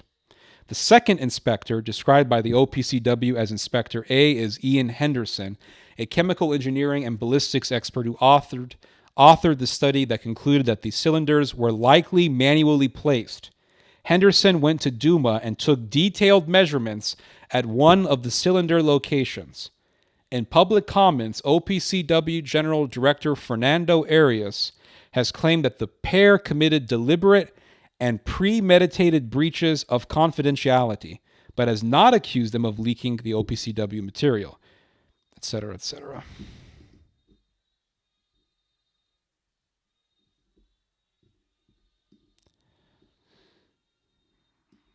Okay. The guy who wrote the email protesting the report, he was the Duma mission scientific coordinator. It's not like he was nobody. He was the primary author of the draft report. He was an author of the email of protest. Then another inspector who wrote the report about the cylinders, he is Ian Henderson, a chemical engineering and ballistics expert, who authored the study that concluded that the cylinders were likely manually placed. He went to Duma. He took detailed measurements at one of the cylinder locations.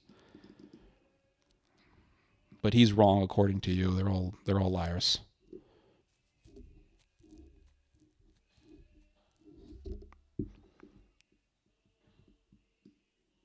We should all just trust NATO. Of course, NATO would never lie. That's just impossible. It's impossible. I don't know what else to tell you. I asked for the proper measurements. I haven't gotten anything from you.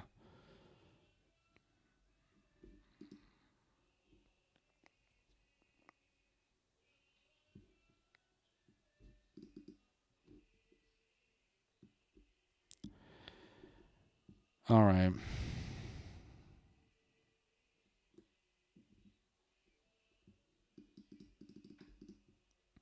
It's amazing. We saw Iraq destroyed. We saw Libya devastated.